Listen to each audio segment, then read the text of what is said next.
We'll get this meeting to order. I'm officially calling the May 6, 2020 Cottage Grove City Council meeting to order. The first order of business, of course, as normal, is, even though we're doing this remotely, is the Pledge of Allegiance. So if you just recite it with me.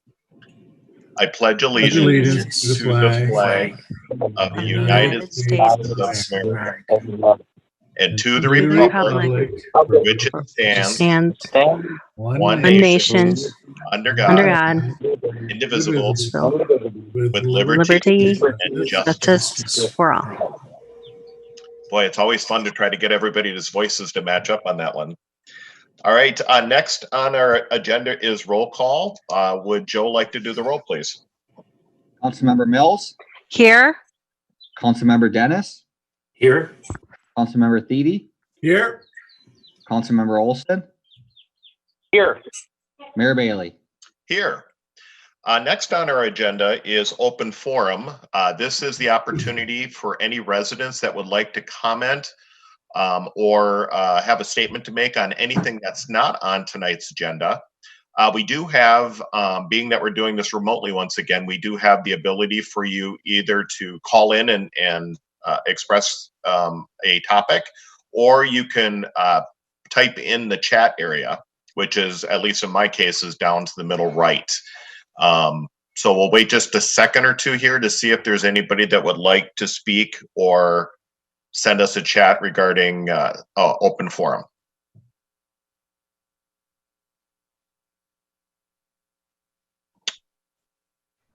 All right, seeing none, I will go ahead and close open forum, and we'll move to number 5, which is adoption of the agenda. Move the agenda. All right, I have a motion by Councilmember Thiede. Second. Second by Councilmember Dennis. All those in favor signify by saying, oh, wait, actually, I got to roll. We got to do roll again. Sorry. Almost got away with it again. Joey, would you please do the roll? Councilmember Mills? Aye. Councilmember Dennis? Aye. Councilmember Thiede? Aye. Councilmember Olson? Aye. Mayor Bailey? Aye.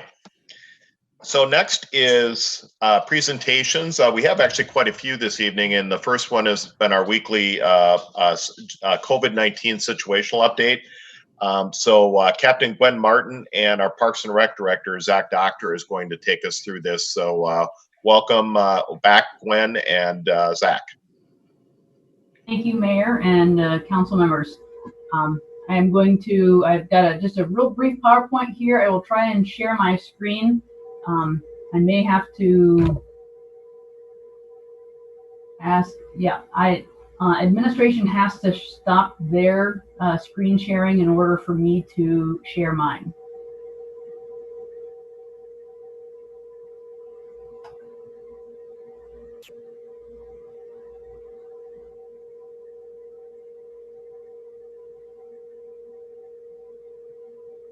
Okay, are you able to see it? Is it?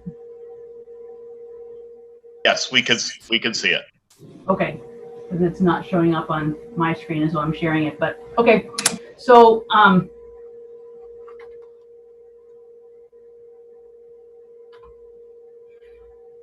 our incident management team is still functioning. We are still meeting on a weekly basis, and the number of Zoom meetings and virtual meetings, I've kind of lost track of everything we're doing to continue to coordinate our city's response to COVID-19. And I will say that some of what we're doing is starting to shift a little bit. We have been well established with our incident management team on the city and our ability to provide essential services and continue our operations, our continuity of operations. And now what we're seeing is more of a shift toward some of the community response. We are have been in contact with our long-term care facilities. I mentioned last week that the governor's homemade mask drive was a great success. Minnesota collected over 130,000 masks delivered to fire departments, and we collected over 1,700 and distributed over 600 to our long-term care and congregate care facilities in our town. So we are in constant contact with them because, as I'm sure most of you are aware, about 80% of the deaths that are COVID-19 related can be attributed to residents who lived in long-term care or assisted living congregate care facilities. They are the hardest hit, and so that's where we're trying to maintain our contacts and help them out if the need arises. In addition, especially in light of what happened down in Worthington with their outbreak in their pork plant, we are continuing to reach out to our local businesses, the bigger ones that are still open, to say, hey, we are here. If you are experiencing an outbreak or need some assistance, let us know, because we can provide that. So we are continuing to do that through myself, through our Fire and EMS division, through our economic development, and through our partners in Washington County. So currently, with the Minnesota case overview, that is the graph of the numbers over the past week. And the only number I really want to highlight is the bolded one there, the percent of total tests. We have been told by Commissioner Malcolm and Governor Walz that we can expect our positive numbers to go up. As our testing capabilities increase, the positive numbers are going to go up. The number that we have to watch is that percent of total tests. So as the number of tests go up, yes, the number of positive tests is also going to increase. But in order for us to move according to President Trump's guidelines for opening America back up again, in order to move into that three-phase approach, the phase one, we have to see about a 14-day downward decline of that percent of total test numbers. And as you can see, over the past week, it's gone from 7.3% all the way up to 9.2% today. Our numbers are still on the rise. Is it concerning? Yes and no. I mean, we kind of anticipated that this would happen, and the measures that Governor Walz put in place has helped to level that curve out. So we're not jumping from 7% to 9% in one day. This is a kind of a gradual thing, but until we start to see a decline in that percent, we are still going to be working with the stay-at-home orders and with gradually integrating businesses and employees back into our civic and economic lives that we would all like to get back to. So we still need to practice good hygiene. We still need to practice social distancing. We need to still wear a cloth face covering in public settings when we can't social distance. We need to continue to stay informed, and we need to take care of ourselves. So what we're doing with our partners, we have been working with Washington County Public Health with an idea for a possibility of trying to come up with some community testing abilities. If you saw the news last night, there was an article or a story about the Wisconsin National Guard had spooled up community testing sites throughout the state to bring testing to the community. And our team is convinced that that's what we need to do as well. We need to help bring the tests into the community. And what I learned from MDH, the Minnesota Department of Health, is that we have an unused testing capacity in our labs, the private labs, MDH lab, the U of M, and Mayo. The issue is that we don't have widespread specimen collection. So we're actively working on trying to come up with a potential solution. And this is not a short-term thing that's going to instantly come about in the next week or two, but COVID-19 is going to be around for a while, and so we're in it for the long haul, and we need to do what we can as much as we can. So we also have a food distribution event planned in Cottage Grove. This is not something we are doing. This is something that Washington County's CDA is doing. but they have plans next week for 2 different events. On the 12th, they are going to be donating 200 boxes of food, which is a box is 13 pounds of produce and 7 pounds of meat to CDA residents. And then on the 14th of May, they are planning a large-scale event where they're distributing about 18,000 pounds of fresh produce from Second Harvest.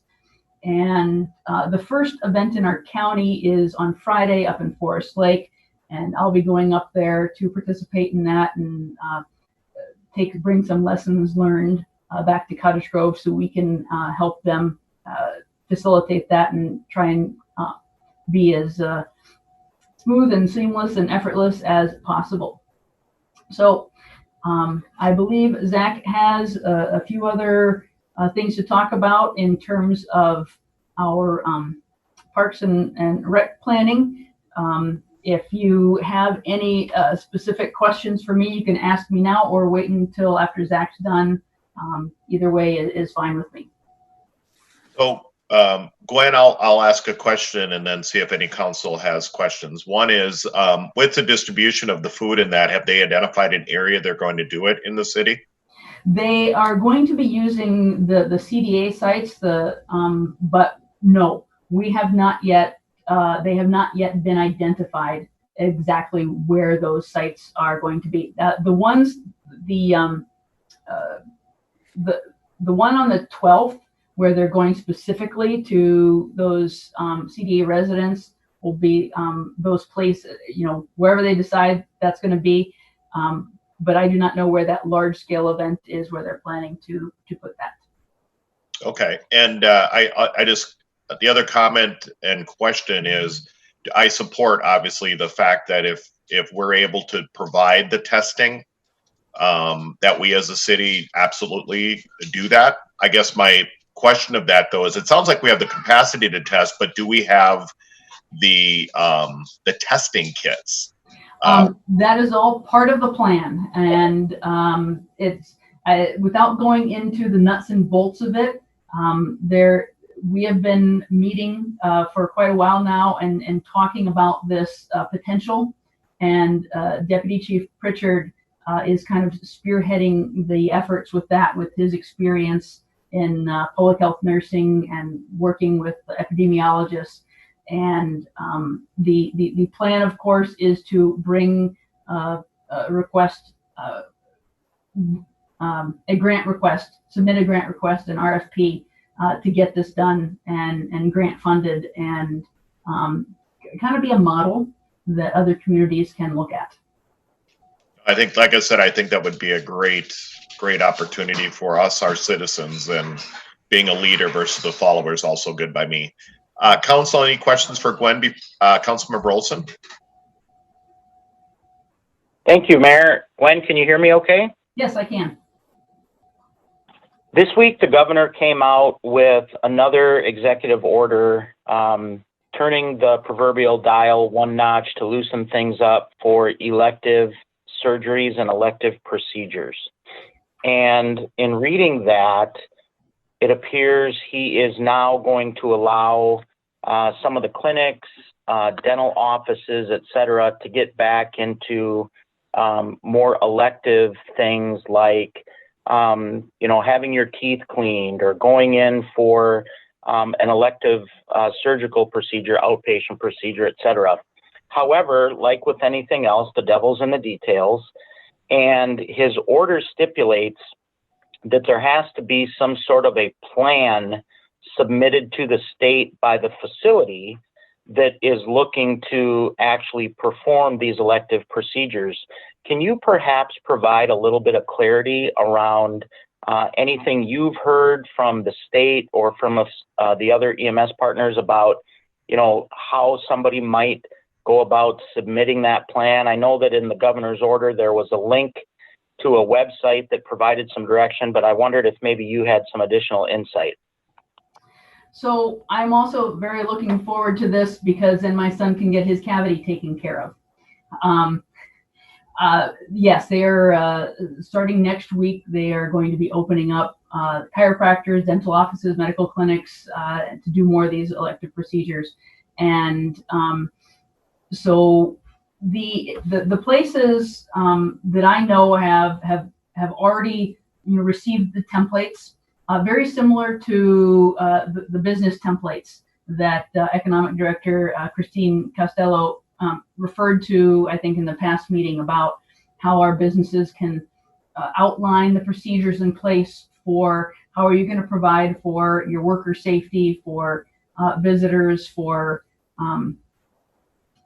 cleaning of things, and just kind of a template and a guideline for this is what we need to see for the social distancing and the hygiene and the safety of the workers and the folks who are receiving the services. I am not personally aware of the link for that template. I have no one has specifically reached out to me and said, hey, I don't know what to do. It would be just a couple of quick phone calls to the state EOC, and I could access that information if somebody specifically was in need for that. And I know a lot of the like with the dentist office, the state dental organization, whatever I'm blanking on the name, whatever that title is called, they are helping them obtain the necessary PPE supplies and the guidelines for that use, and making sure that they have the plans in place. So I know Perfect. There are different groups with MDH that are involved with that, but I don't specifically know of the template or where they could access that. Yeah, and you sort of anticipated my next question, which I appreciate very much, which was, are the state boards, whether it's the Board of Dentistry or the board for, medical providers, doctors, nurses, et cetera, are they assisting in formulating the plan, but more importantly, providing the sorts of equipment that these facilities will need in order to resume operations? Because, they've been closed for 4 or 5 weeks now, and I know PPE is in short supply. So I was just curious about that. Thank you. Yep, you're welcome. All right, any other questions for Gwen at this point, Council? All right, Zach, thank you, Gwen. Zach, do you want to talk about Park and Rec and our response? Sure. Good evening, Mayor and Council. Parks and Recreation staff met with Administrator Levitt and Captain Martin on Monday to review Parks and Recreation services and make some determinations on the best ways to proceed. So we just want to keep the council in the loop on those changes to our services. In terms of recreation programs, we've decided to cancel programs that we felt we just could not facilitate safe social distancing measures in a manner that also doesn't negatively impact the overall mission or the goals of the program. So a prime example is our supervised playgrounds, which is a staple program for us.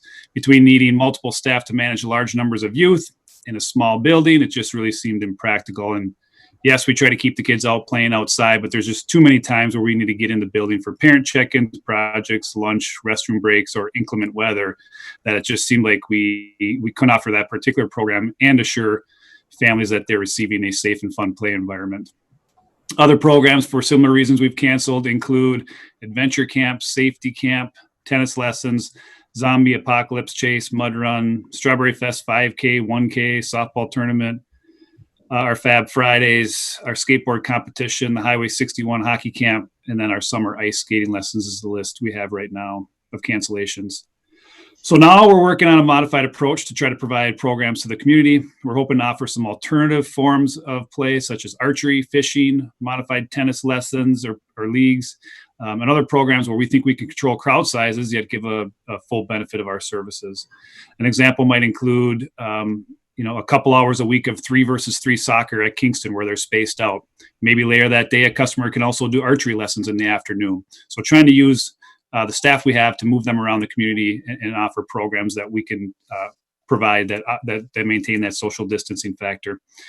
We are working with our athletic associations. I know Woodbury Athletic Association just canceled all their in-house programs. I have spoke with our CGAA president, who stated that they'd like to still work with us to provide some youth sports programming if they are not able to do so. We'll see where that takes us, but right now we'll make they're going to make a decision closer to the end of the May 18th stay-at-home order. So we'll stay in touch with them. And we hope to have a Plan B approach to our summer programming complete sometime in the next couple of weeks too, which will help us analyze what we can do to help out in the youth sports area. It does take a lot of time and thought to figure out staffing models, logistics, and delivery of services for each and every program. So that does take us a little bit of time to do that, but we're intent on making sure we provide those services to the community. Probably not something we can get off and running right away in June, but hopefully later June, July, or and then into August, we can have some semblance of programs to offer. One new recreation program we're hoping to get off the ground by Memorial Day is the paddle share program. We're going to do a soft opening next week with staff working on that to work out the kinks. And then we hope to offer open reservations after that or by Memorial Day. And there'll be some sort of sanitary spray in each station so people can try to protect themselves that way. We're also working on a blood drive event at the Ice Arena in early June, working with the Red Cross through that. We're doing some creative messaging and maybe some giveaways to hopefully drive high blood donor numbers and take advantage of that Ice Arena facility, and then also our staff support. We're also going to be reaching out to the community for some partnerships and sponsorships as well, because we know there's a lot of good organizations that do blood drives that aren't able to do it. So maybe we can partner with those other folks to make it a team effort and get as much blood donations as possible. In terms of park facilities, we continue to study our usage patterns and identify the changes we need to make to best serve our residents and park users. Perhaps the biggest change is our plan to the open restrooms, which we discussed earlier, starting at Hamlet, Kingston, Woodridge, and Highlands Park, trying to get those large community parks with high activity access to our public restrooms. Our parks crews will go in the morning. They'll clean those buildings each day, giving people the opportunity to use a fully serviced restroom facility and wash their hands as they need to. Our portable restroom services are just not keeping up in these areas. We have had a few complaints about that, and they just simply will never be as sanitary as a restroom with full service plumbing. So we think that's a benefit to the community we can provide. All of our park building and shelter rentals have been canceled through May. We've notified those rental customers after June 1st that they will be expected to abide by whatever social distance requirements are in place during the time of their rental. We don't know what that is right now, but we're advising them of that. And if they don't feel that it would be possible to hold their event, then we're happy to refund them their rental fees and get them off the schedule. All larger and or special events are canceled through July. Typically anything over 100 to 150 people that can't abide by social distancing requirements are a part of that. All of our athletic facilities continue to be maintained as needed. That way, if youth sports do reopen, we feel confident we can reopen within a couple of days, our facilities. We're watching data on playgrounds regularly. Some communities such as Lakeville, Rosemount, and Prior Lake plan on reopening their playgrounds this weekend. And I'm starting to feel like we need to consider reopening ours in the near future, if not for any other reason than to start spraying our people out in the parks, because right now they are, the more we have closed facilities, the more they're congregating in the areas that are actually open. There are more challenges to playgrounds too, because they naturally bring kids and families closer together. So there's both sides of that we have to study. And we hope that parents would recognize the risk, bring hand sanitizer, wear a mask, use the restrooms to wash your hands or whatever it takes to protect themselves. Of course, they always have the option of not using the playgrounds as well. But that's probably more a discussion topic in the coming weeks as the governor's stay-at-home order nears completion, and we'll keep the council posted on that. We've had some complaints about the bike park lately. I was there yesterday and today again, and yeah, it's busy, but people seem to be social distancing. I did place a couple more signs up there advising them of the 6-foot rule. And just to be clear, I don't think each spring we tend to get more complaints, and the complaints kind of wean off over time with our parks. So this is not really out of the norm for us, at least. And I don't think we're getting any more calls than we normally do at this time of year. So if anything, it seems like people are more thankful and positive that the parks are open and they have something to do during this time. So with that, I'll stand for any questions. All right. I see Councilmember Thiede and then Councilmember Mills. So Councilmember Thiede. Yeah, Zach. Hey, with the bathrooms opening and so forth, and with people washing their hands and using sanitizer more, you say you're going to clean it once in the morning. Is it going to have somebody check it at some other point in the day too, so that that it doesn't run out of things? Or right now, the plan is to open it or clean them in the morning, open the facility, and then at the end of the day, our staff will run through again and do another spot clean and check for product. And you think that that's probably going to take care of it then? I don't think. Of, I'm sorry. Yeah, in terms of the like sanitizer and soap and. Yeah, the goal is to make sure that the products and the facilities are operating so that people have the opportunity to go in there and wash up. We'll never be able to guarantee people's safety because we could clean it at 7 a.m. and an infected person could walk in and touch the door handle 5 minutes later, right? So we are just trying to make sure we're giving people the best opportunity to clean their hands is really what it comes down to. And right now, to be honest, the portable restrooms, they run on a hand sanitizer and they'll never be able to be as sanitary as an actual full service bathroom. So we think that's the best step. What about putting like a little dispenser, hand sanitizer, something kind of by the door before people go in, such they would maybe clean themselves before they actually go in? We could do that afterward or something. I don't know. We could do that if we could. I know it's hard to get our hands on some of those units, but we can certainly look and try to get our hands on some of those units and put those up. Cool. All right. Thanks. All right, Councilmember Mills. Yeah, I know. A thought came to mind about the summer programming. I know a lot of folks, and I know things are just different this year, but a lot of folks use the parks for their kids, for activities for them to do, and almost even like a replacement for the kids club. And so I'm just wondering if there's been some, I don't know what discussions have happened with the district with 833, if there needs to be more conversation with that, if there's ways to help out, or I'm not quite sure. I don't know, Zach, if you can answer that, or if someone else can speak to that. I guess from the standpoint of what we discussed on Mondays, we just don't feel we can safely offer that program within the CDC or the governor's orders on social distancing. And the difference between the school and us is they have a huge facility that they work with, right? We're in a small little park building that usually capacity of about 40 people, and we usually have about 40 kids in there. So it's just okay. So usually about 40 kids with those programs. I just didn't know if it was going to put more stress on the district at all if we were pulling some of ours. It was just a thought, and that's all. So thank you for your update, Zach. I appreciate it. Yes, thank you. Councilmember Olson. Thank you, Mayor. Zach, thanks for the update. With respect to the blood drive, you probably already know this, but our Cottage Grove Lions Club does blood drives throughout the course of the year, and our last blood drive was canceled. So if you're looking for a partner for the blood drive idea, I would be happy to put you in contact with the blood drive coordinator for our club, because I think that would kind of help us, and it would also obviously be a benefit to the Red Cross. So if that's something you want to do, please reach out and let me know. And the second item that I wanted to bring up is I know that the golf course is now open, and I wondered if you could give just a brief snapshot of how the course is managing with social distancing, et cetera.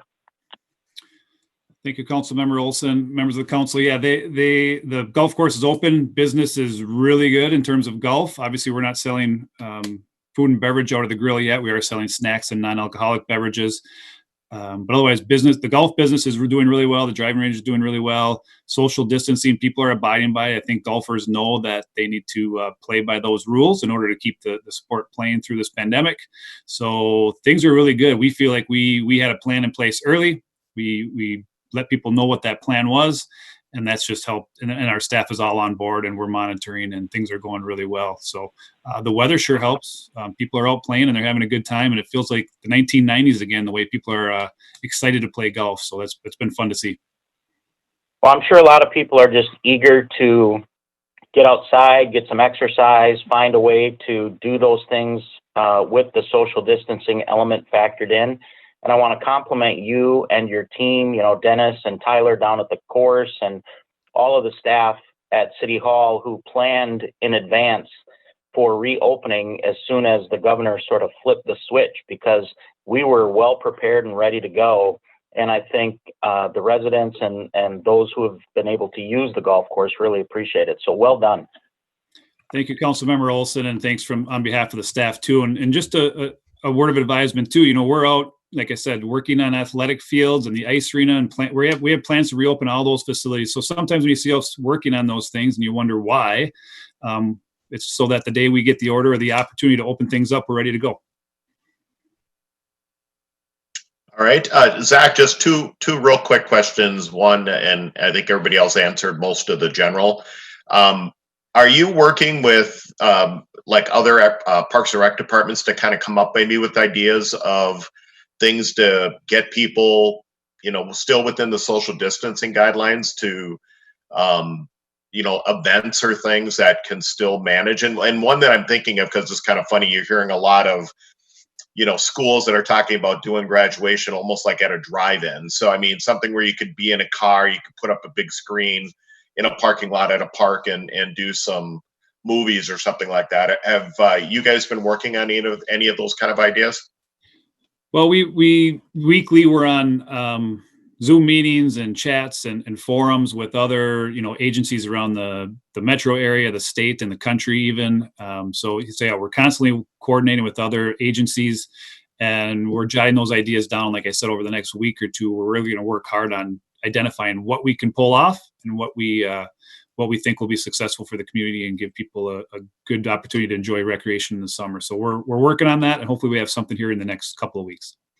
And then just as a general, since we're obviously doing this to the public too, the city, as the public, I'm assuming, is aware by now, Strawberry Fest has been canceled.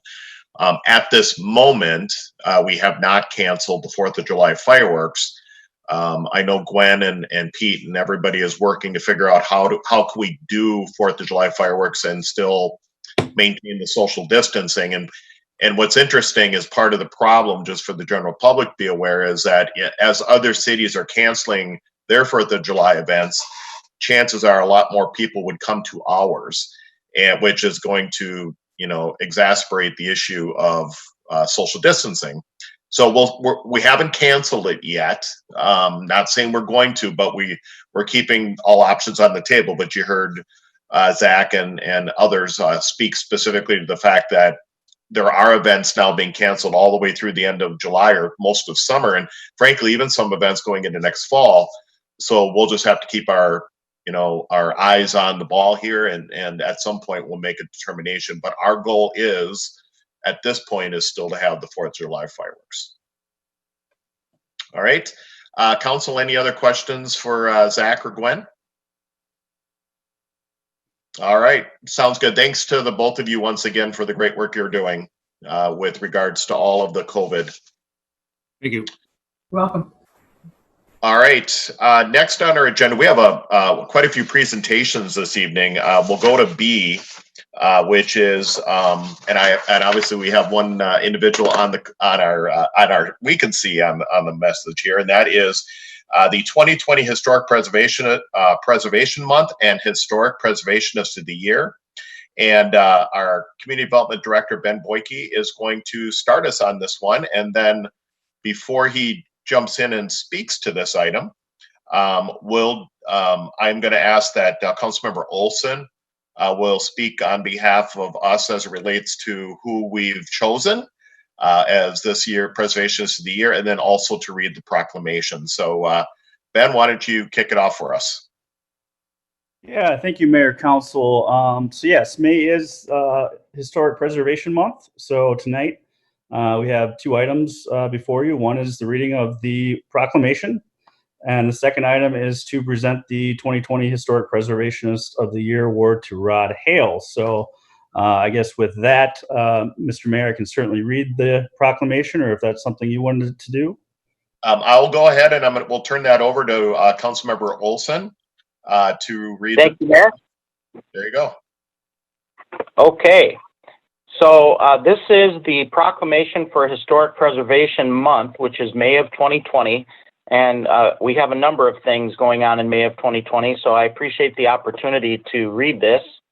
The proclamation states, whereas May 2020 has once again been designated Historic Preservation Month in the United States, and whereas the city of Cottage Grove celebrates our national and local history by recognizing our vibrant past while welcoming growth and development that builds our shining future.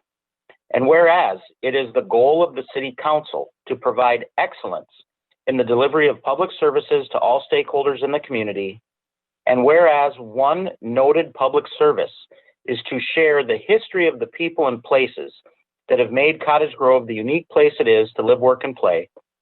Now, therefore, the Mayor and City Council of the City of Cottage Grove, County of Washington, State of Minnesota, hereby proclaim May 2020 as Historic Preservation Month in the City of Cottage Grove. Be it further resolved, in celebration of Historic Preservation Month 2020, the City Council is pleased to award the Historic Preservationist of the Year Award to Rod Hale in recognition of his efforts to continue the tradition of producing maple syrup, which is a food craft that has been practiced in Cottage Grove since pre-recorded history, and for sharing his interest and knowledge with others in the community and region. Passed this 6th day of May 2020, and the signature will be from Mayor Myron Bailey. So I wanted to just take a moment to recognize Mr. Hale, and I call him Mr. Hale because he was my high school principal and he will always be Mr. Hale to me. But I want to thank him and recognize him and his family for the Hale Sugar Bush maple syrup enterprise that they have practiced in Great Cloud Island for a long time. You know, Mr. Hale also served the city for numerous years as a council member. He's been deeply involved in the growth and development of this community for a long, long time. And he is a gentleman, a scholar, and now also the Preservationist of the Year. So Myron Bailey and myself had the opportunity to meet with Mr. Hale and do a social distancing presentation in the council chambers earlier this week. Mayor, I believe the presentation video, which was produced by SWCTC, will be up on our website in the near future, and also on our Facebook page, etc. So I'm excited for Mr. Hale to get his recognition publicly, but it is an honor and a privilege to be able to honor him tonight as Preservationist of the Year at this City Council meeting. Mr. Hale, did you have any comments you wanted to make as we recognize you tonight?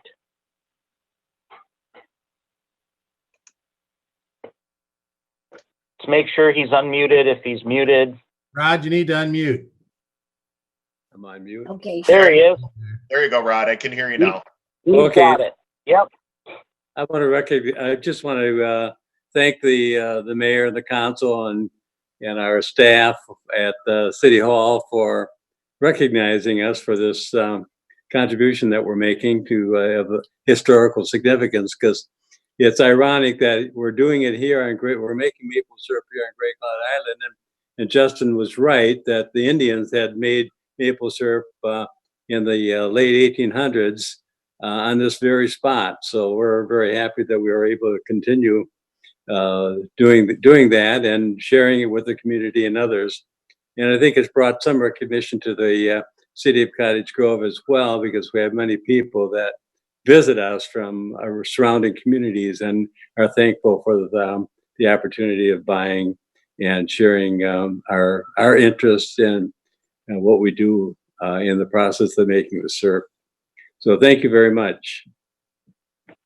And Mr. Hale, how can people take advantage of your operation and bring some home to their families? I know my family loves it. And you've had some partnerships with some of the local apple orchards for fall sales, but how can people get some now if they'd like? We are on the Minnesota Growing Directory, so if you get that, which lists all of the agricultural sales opportunities in Minnesota and their locations. We also have a web page, halessugarbush.com, that also has a little movie about the whole process of making it, or they can just look in Google us, Hale Sugar Bush, and it'll give the address and process. We do have an honor system. Our store is open 24/7, so people can come in and it's a small building next to the home. They go in and shop in our cabinet and pick out what they want, and then leave the money in a drawer, and away they go. So, well, thank Fantastic. Yep. Thank you, Rod. And again, as I mentioned the other day when we met in social distant circumstances, on behalf of myself, the council and staff and everyone in the city of Cottage Grove, thank you both for your years of service to our community, but also for being the Historic Preservationist of the Year for 2020. Thank you very much. Fantastic. All right, so council, we do have two different motions to make on this, and we'll have to do it by roll call. So I'll need a motion to proclaim May 2020 as Historic Preservation Month. I think I saw you. There you go, Justin. Did you, Councilmember? So moved. All right. Yes. Motion made by Councilmember Olson, second by Councilmember Thiede. All right, Joe, do you want to do the roll, please? Councilmember Mills, Aye. Councilmember Dennis, Aye. Councilmember Thiede, Aye. Councilmember Olson, Aye. Mayor Bailey. Aye. And the next is I'll need a motion for presenting the 2020 Historic Preservationist of the Year Award to Rod Hale. So moved. Okay, I have a motion by Councilmember Olson, again seconded by Councilmember Thiede. Joe, again, do you want to do the roll? Councilmember Mills, Aye. Councilmember Dennis, Aye. Councilmember Thiede, Aye. Councilmember Olson, Aye. Mayor Bailey. Aye. There we go. You are official, Rod. Thank you. Thank you again. Thank you so much. Yep, you're welcome. All right, and I see Dave is clapping if you didn't notice that, so thank you, Dave. You're clapping for all of us. All right, our next presentation this evening is a presentation regarding Building Safety Month Proclamation. And again, Ben will take us through the beginning of this, and then Councilmember Mills will read the proclamation. So Ben, you kind of want to get it started? Yeah, thank you, Mayor and Council. So May is Building Safety Month. It's organized by the International Code of Council, and really with an effort to internationally point out, safety when it comes to building inspections, building permitting, that type of thing. So with that, I guess I'll turn it back to you, Mayor, for the reading. All right, so I will go ahead then and turn it over to Councilmember Mills. Did you want to read the proclamation? I'd be happy to. Bear with me, it is a little long, but it is a good proclamation. So proclamation, Building Safety Month, May 2020. Whereas our city is committed to recognize that our growth and strength depends on the safety and economic value of the homes, buildings, and infrastructure that serve our citizens, both in everyday life and in times of natural disaster.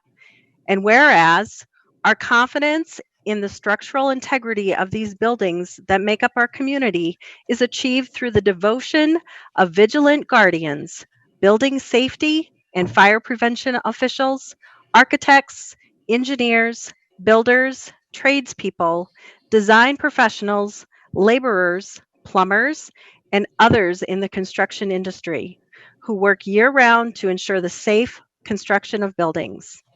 And whereas these guardians are dedicated members of the International Code Council, a nonprofit that brings together local, state, and federal officials that are experts in the built environment to create and implement the highest quality codes to protect us in the buildings where we live, learn, work, and play.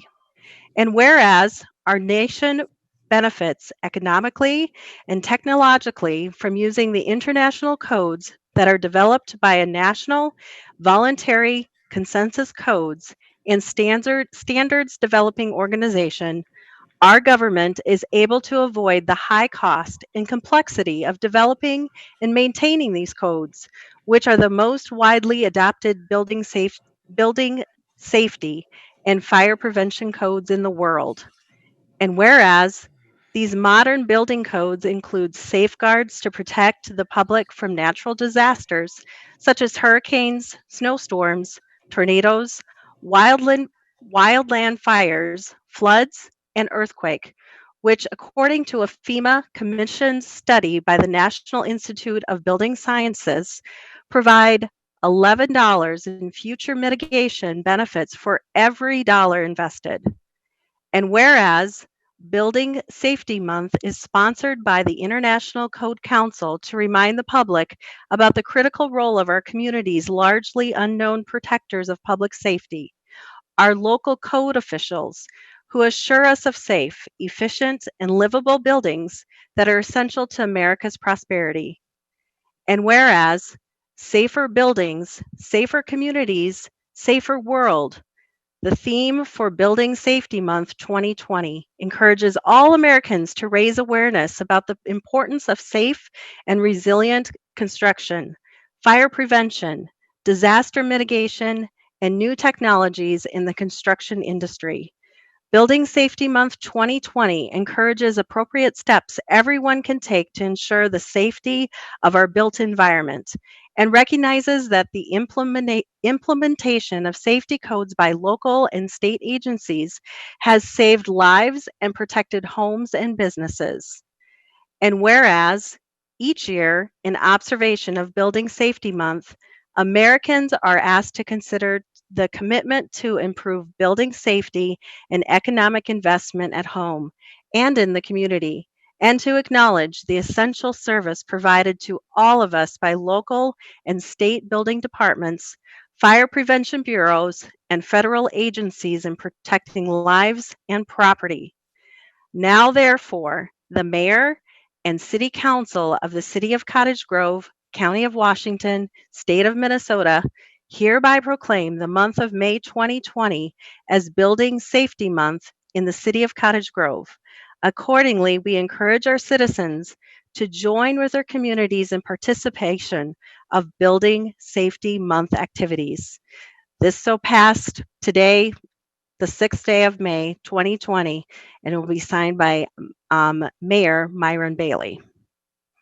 Thank you, Councilmember Mills. And that, just like, I guess, building inspections with all the details, that was a very long resolution. But some really good information. Yes. And thank you to all of our building folks that we have, and recognition to them. Perfect. So with that, Council, I'll look for a motion to approve the proclamation of May 2020 as Building Safety Month. I'll make that motion, Mayor. Okay, I got a motion by Councilmember Dennis. I think a second by Councilmember Mills. Second. All right, thank you. So Joe, do you want to do the roll, please? Councilmember Mills, Aye. Councilmember Dennis, Aye. Councilmember Thiede, Aye. Councilmember Olson, Aye. Mayor Bailey. Aye. All right, thank you. Now we'll move to D, which is National Police Week and Peace Officers Memorial Day Proclamation. Our Director of Public Safety, Pete Kerner, will be starting us on this, and Councilmember Dennis will read the proclamation. So, Pete, would you like to begin?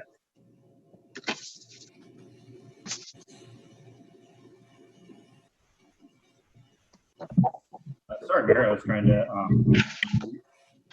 but I'll turn it over to Steve in just a moment. But I just want to let you know that all the different organizations out there that put so much time and effort into the Police Week, as you know, there's always events out in Washington, and at the state capital, Washington County, all those have been canceled.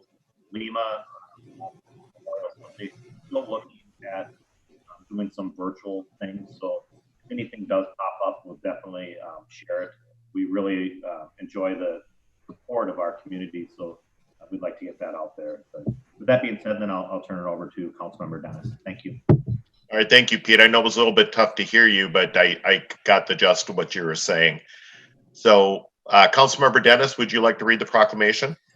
Yeah, I would, Mayor. And I just want to say that it's been 23 years since I last took a badge off. And I had the privilege of working with many, many fine individuals during the course of my 11 years of service.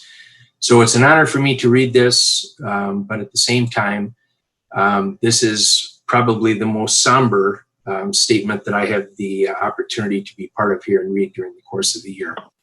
So with that said, this proclamation for National Police Week, May 10th through the 16th, 2010, and Peace Officers Memorial Day, May 15th, 2020. Whereas there are over approximately 900,000 law enforcement officers serving in communities across the United States, including the dedicated members of the Cottage Grove Police Department. And whereas some 60,000 assaults against law enforcement officers are reported each year, resulting in over 16,000 injuries. And whereas since the first recorded death in 1791, over 24,000 law enforcement officers in the United States have made the ultimate sacrifice and have been killed in the line of duty. And whereas the names of these dedicated public servants are engraved on the walls of the National Law Enforcement Officers Memorial in Washington, D.C., and whereas this year, 2 police officers' names from Minnesota will be added to the National Law Enforcement Officers Memorial from 2019, in addition to the national number of 146 officers who died in 2019. And whereas the service and sacrifice of all officers killed in the line of duty was due to be honored during the National Police Law Enforcement Officers Memorial Fund 39th Annual Candlelight Vigil in Washington, D.C. on the evening of Wednesday, May 13th, 2020, but will not be held this year because of the COVID pandemic. And whereas May 15th is designated as Peace Officers Memorial Day in honor of all fallen and their families. And whereas the first recognition of Police Week and Peace Officers Memorial Day was signed by President John F. Kennedy in 1961. It was resolved in Congress that May 15th be designated Police Officers Memorial Day, and the week in which falls designated as Police Week. The purpose of Peace Officers Memorial Day is to honor the peace officer at all levels of government who have been killed or disabled in the line of duty. Prior to the announcement of the stay-at-home order issued by Governor Timothy Walz, staff from Cottage Grove's Police Department were able to attend the Peace Officers Memorial Service held at the Minnesota Peace Officers Memorial in St. Paul on Friday, May 15th, as well as to attend the Law Enforcement Memorial Day service at the historic courthouse in Stillwater, Minnesota. Now, therefore, the Mayor and the City Council of the City of Cottage Grove, County of Washington, State of Minnesota, hereby proclaim the week of May 10th through 16th, 2020 as National Police Week and Friday, May 15th, 2020 as Peace Officers Memorial Day in the City of Cottage Grove, and urge all Cottage Grove residents and civic organizations to salute our dedicated law enforcement officers in our community and in communities across the nation. This passed on the 6th day of May 2020, compliments of Mayor Myron Bailey and the Cottage Grove City Council. All right, thank you, Steve, and especially under the circumstances that we're in with COVID and our first line responders. I know we have another proclamation right after this one dealing with EMS, but definitely an interesting and challenging time for our first responders, that's for sure. So I'll look for a motion to proclaim May 10th through the 16th, 2020 as National Police Week and May 15th, 2020 as Peace Officers Memorial Day. So moved. All I'll right. second. I have a motion by Councilmember Olson, second by Councilmember Dennis. Would Joe please do the roll? Councilmember Mills, Aye. Councilmember Dennis, Aye. Councilmember Thiede, Aye. Councilmember Olson, Aye. Mayor Bailey. Aye. Thank you, and thank you for reading that, Steve. Councilmember Dennis. It's so weird to keep this with the pictures going here. And then we've got E. We've got 2 more proclamations left. E is EMS Week Proclamation, and I know Pete was having some issues with his sound on his computer. So, Councilmember Thiede, are you able to read the EMS Week Proclamation? Yes, I am. So if you would like to get us started on that, that would be great. All right. So as Mayor Bailey said, this year, every year it's a special to proclaim Emergency Medical Services Week, but this year even more so with all the situation with the pandemic and everything else going on. And so I'm proud to read this proclamation for Emergency Medical Services Week for the week of May 17th through 23rd, 2020. Whereas emergency medical services is a vital public service, and whereas the members of emergency medical services teams are ready to provide life-saving care to those in need 24 hours a day, 7 days a week, and whereas access to quality emergency care dramatically improves the survival and recovery rate of those who experience sudden illness or injury, and whereas emergency medical services has grown to fill a gap by providing important out-of-hospital care, including preventative medicine, follow-up care, and access to telemedicine. And whereas the emergency medical services team consists of first responders, emergency medical technicians, paramedics, emergency medical dispatchers, firefighters, police officers, educators, administrators, pre-hospital nurses, emergency physicians, trained members of the public, and other out-of-hospital medical care providers. And whereas the members of emergency medical services teams, whether career or volunteer, engage in thousands of hours of specialized training and continuing education to enhance their life-saving skills. And whereas it is appropriate to recognize the value and the accomplishments of emergency medical services providers by designating Emergency Medical Services Week. Now, therefore, the Mayor and City Council of the City of Cottage Grove, County of Washington, State of Minnesota, hereby proclaim the week of May 17th through 23rd, 2020, as Emergency Medical Services Week with the theme EMS Strong, Ready Today, Preparing for Tomorrow. I encourage the community to observe this week with appropriate programs, ceremonies, and activities in the City of Cottage Grove. Passed this 6th day of May 2020, signed by the Honorable Mayor Bailey. All right, thank you, Councilmember Thiede, and again, thanks to all of our EMS and firefighters, everybody out there for the great job they're doing, not just during this event, but during all events throughout the year. So look for a motion then to proclaim May 17th through 23rd as 2020 as Emergency Medical Services Week. I will make that motion to proclaim May 17th through 23rd, 2020 as Emergency Medical Service Week. All right, so we have a motion. Second. Good, there we go. Motion by Councilmember Thiede, second by Councilmember Mills. Joe, would you please do the roll? Councilmember Mills, Aye. Councilmember Dennis, Aye. Councilmember Thiede, Aye. Councilmember Olson, You're on mute, Councilmember Olson. Aye. Mayor Bailey. Aye. There we go.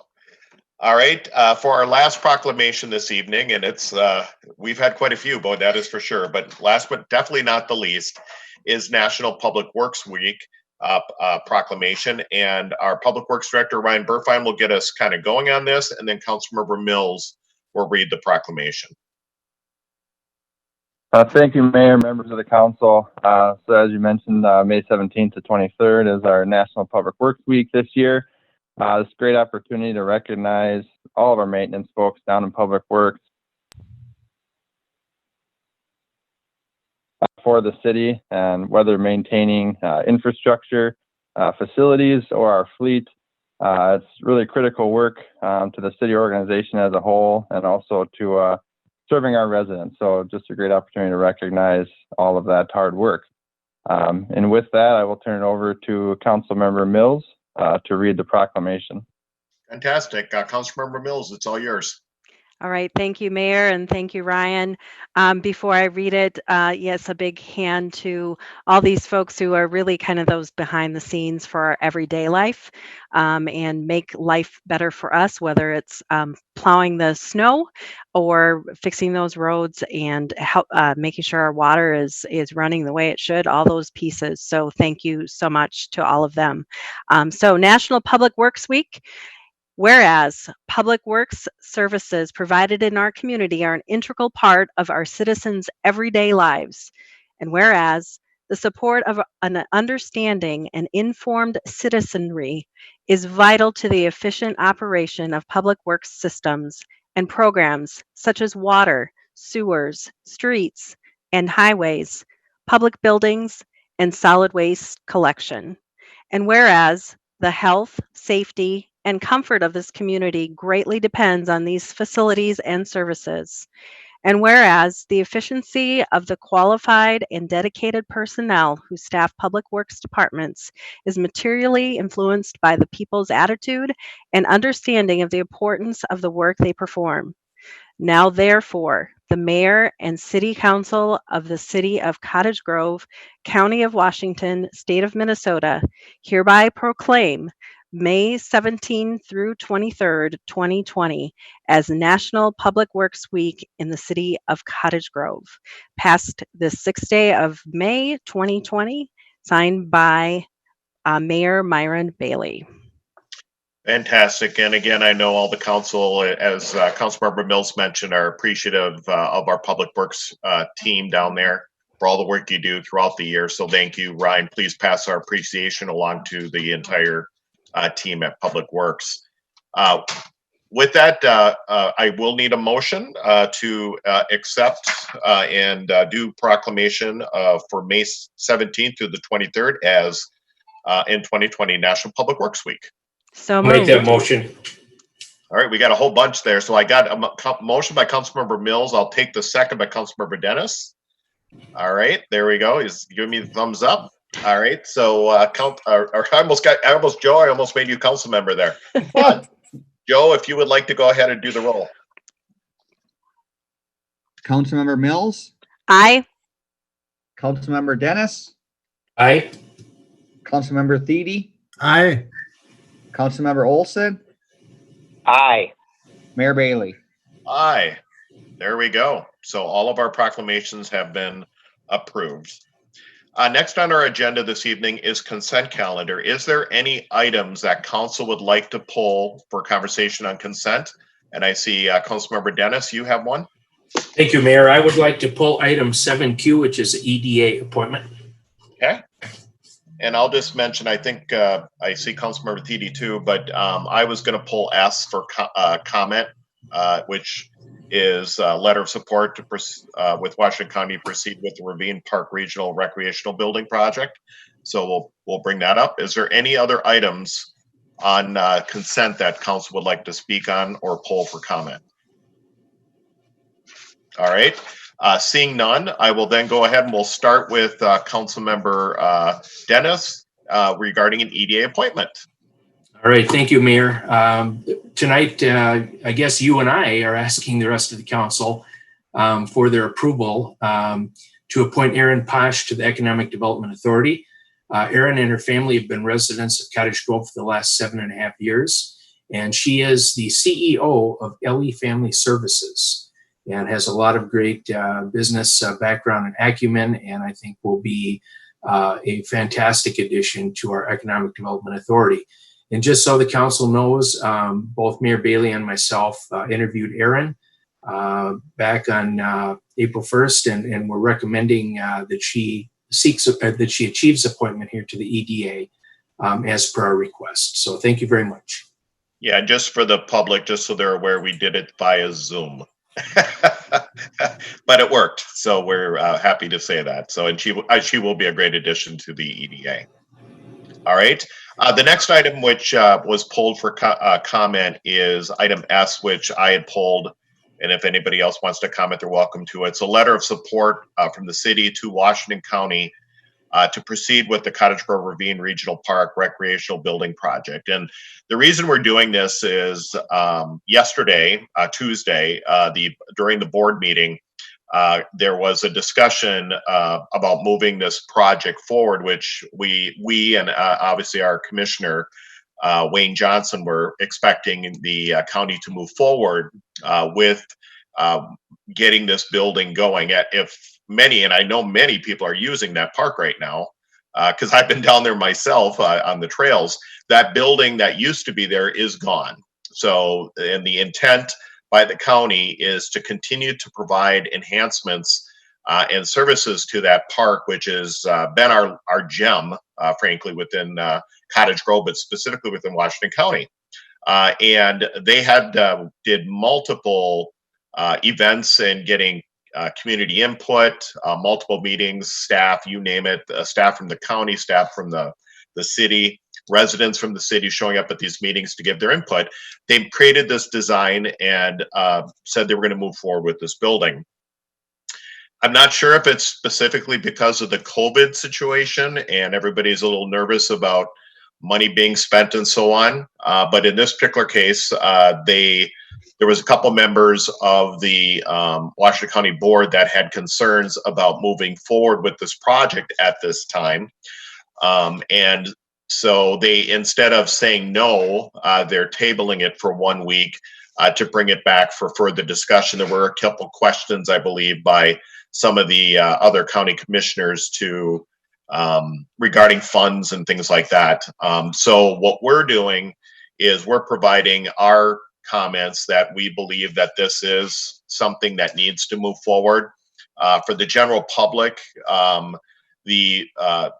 most of the money that's part of this project in Cottage Grove is bond money from the county, which has already been attributed to current taxes. It's not something that they're going to be increasing your taxes going forward. So, and typically what happens, just for the public, is that when they do these bonding cycles, which this is one of them, they end up basically everybody in the county, all the different county commissioners kind of have projects within their areas that are kind of divvied out to cover their needs. And this is one of the projects that was specific to us down here at this end of the county. And we are concerned that being that no other piece of projects within the county have been taken down or said that they're not going to move forward. It was just this one. We were a little bit concerned as a city as to why that would be the case if no other projects are being delayed or canceled due to COVID-19. So I had a conversation yesterday with our commissioner and asked and spoke with him, and he asked me also for our support as a city to move forward and asking the county to instate this program and get this park building, which is an important amenity to our community, built. And so I just wanted to mention that's what this resolution is all about, or this letter of support. And I don't know, I know Councilmember Thede, you maybe had something you wanted to add to that subject? Yes, thanks, Mayor. So I talked to our commissioner today and also one of the other commissioners on the board up there. And the way I got it was that there was really only one person that was more concerned about the budget being, shortfall and so forth, but the bid being too high. The other thing that one commissioner brought up was that in light of the current pandemic situation, it might be prudent to take a look and see if there's anything within that design that might that could be improved with to make it a little bit more safe for social distancing, for cleaning, things of that nature. So, the other commissioner that I talked to also was, extremely positive and confident that it'll be back on the agenda next Tuesday and at their meeting, and will still be on course for happening this year. So I got very positive feedback. One of the other things that I was thinking about, and I talked to Administrator Levitt about, also is whether we can lend any hand to give them any insight on anything that might be beneficial for distancing or cleaning or some things of that nature. They already had made some changes relative to the restrooms and that are single-use restrooms, things of that nature that actually tie in very well to distancing, cleanliness, and things of that nature. So I guess after my discussion, I believe it's good to provide this letter, but just to let folks know that I think the conversation that I had was very positive, that it will in fact still happen this year. So.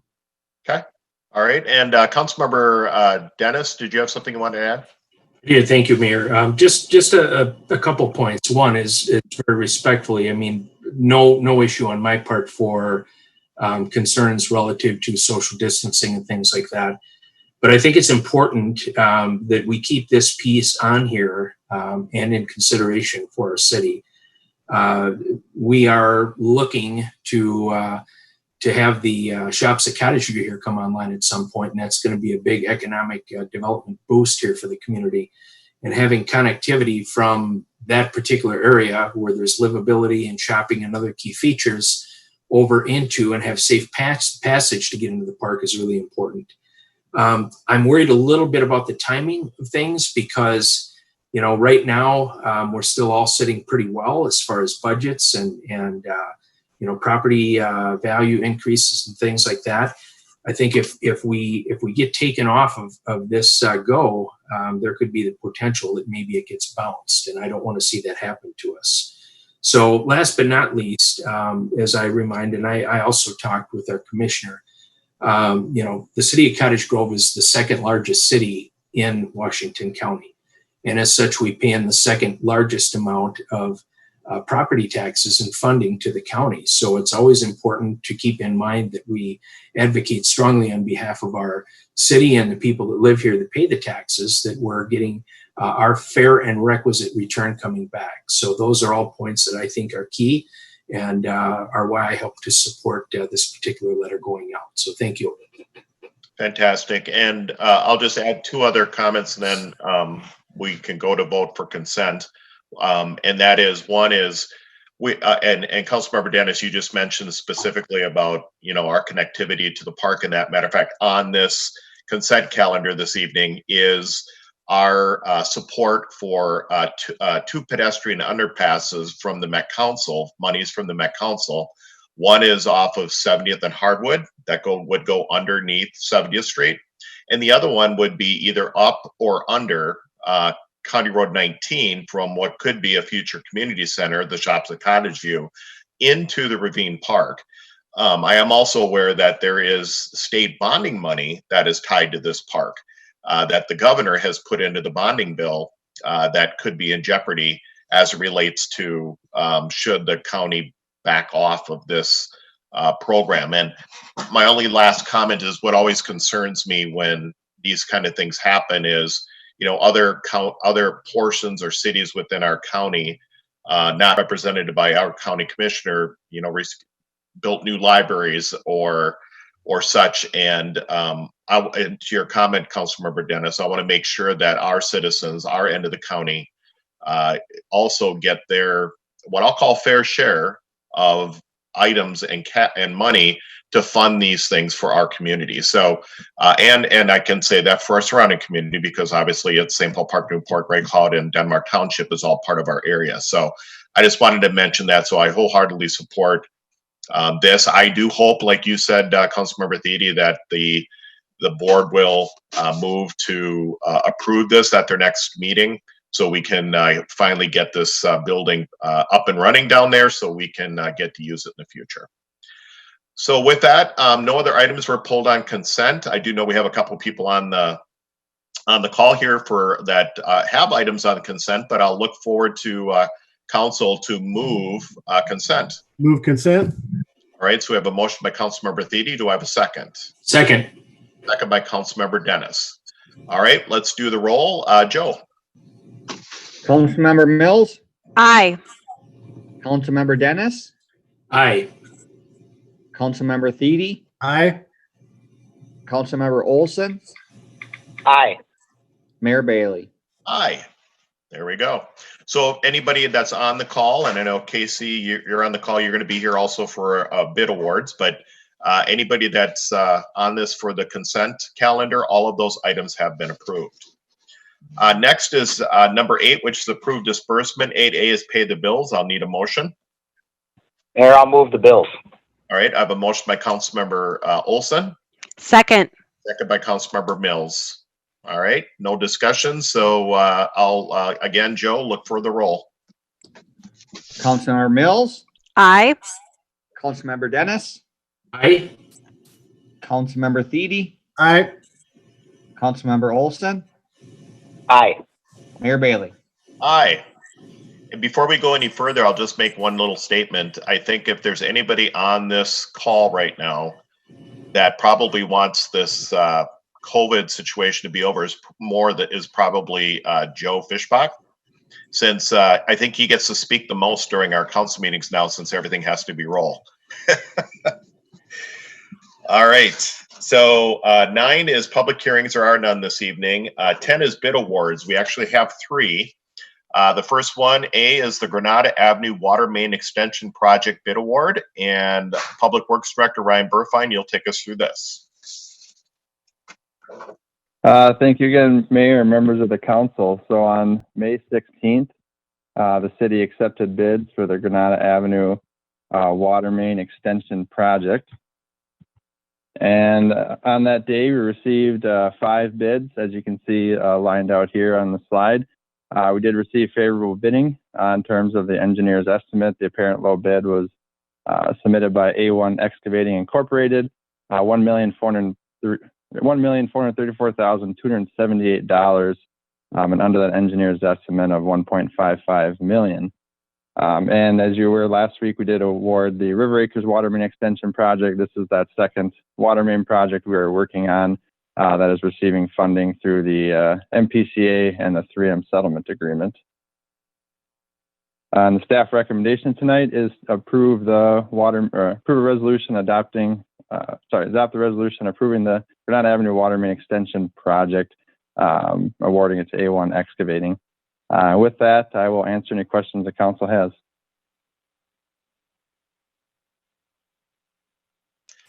Council, any questions on this item? All right, so I'll look for a motion by council.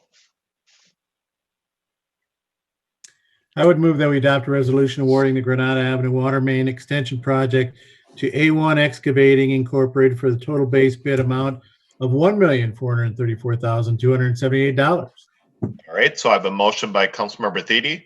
Do I have a second? Second. Second by Councilmember Mills. Any discussion? Seeing none, Joe, do you want to do the roll? Councilmember Mills, Aye. Councilmember Dennis, Aye. Councilmember Thiede, Aye. Councilmember Olson, Aye. Mayor Bailey. Aye. All right, next is under bid awards is B, is the 2020 Joint Seal Coating Project bid award. And again, Ryan, this is yours. Thank you, Mayor. So bids for this project were accepted on April 23rd. Received 3 bids for this project. The low bid was very favorable in terms of our engineer's estimate, $213,000, and compared to $298,000. The city supplies the rock for this project separately, so it's largely the oil. And with our estimate being quite a while ago before we approved the plans, obviously oil prices have gone down significantly since then. So we feel we're seeing that in these bids all being quite favorable. This is a joint project with the city of Newport.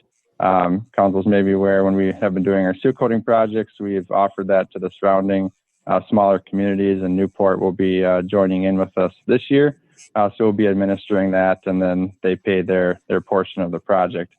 The project this year will be out in the east part of Cottage Grove and the old Cottage Grove itself that will be getting seal coated. And with that, the recommendation tonight is to award the 2020 Joint Seal Coat Project to Allied Blacktop Company. And I'll stand for any questions. All right, any question? Councilmember Olson. Oh, there we go. Thank you very much, Mayor. Ryan, thanks for presenting this. My question is pretty simple.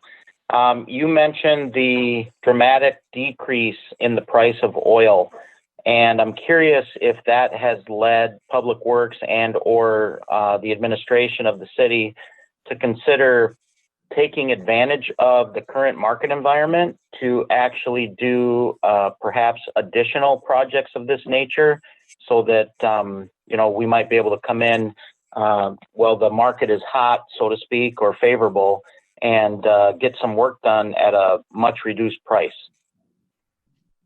Yeah, certainly, Councilmember Olson and Mr. Mayor. So in terms of the seal coating, this scope of project, the size we're focusing on this year, we feel very comfortable with out in the east part of town. As you know, in our urban streets, we have the asphalt stripping issues. So we've kind of had a pause on seal coating for the remainder of the city as we look at other maintenance techniques. But this part of town, there are a lot of seal coated roads, and that's how they survive. So for this type of work, I think we're pretty comfortable, but we are obviously looking at our asphalt pricing. So when we look at like our thin overlays, we get pricing from our suppliers that could play into, how our budget is and maybe more favorable and maybe able to do some more thin overlays. And also with our trail maintenance too, we're looking at doing some thin overlays this year as well to improve a lot of our trails in town. So I think in general, when we think about oil and how it goes into asphalt and other products, I think we're hoping to see better pricing and also be able to get more work done this year. Thank you very much. And you read my mind on the trail issue. I think that is an area where we might be able to really take advantage of the current market environment and get a lot of work done on those trails, which are getting a lot of use, especially now. Definitely, yes. All right. Any other comments from council? All right. Seeing none, I'll look for a motion on this particular item. Mayor, I'll move to adopt. Go ahead. Mayor, I'll move to adopt a resolution awarding the 2020 Joint Seal Coat Project to Allied Blacktop Company for the total base bid amount of $213,668.70. All right. I have a motion by Councilmember Mills.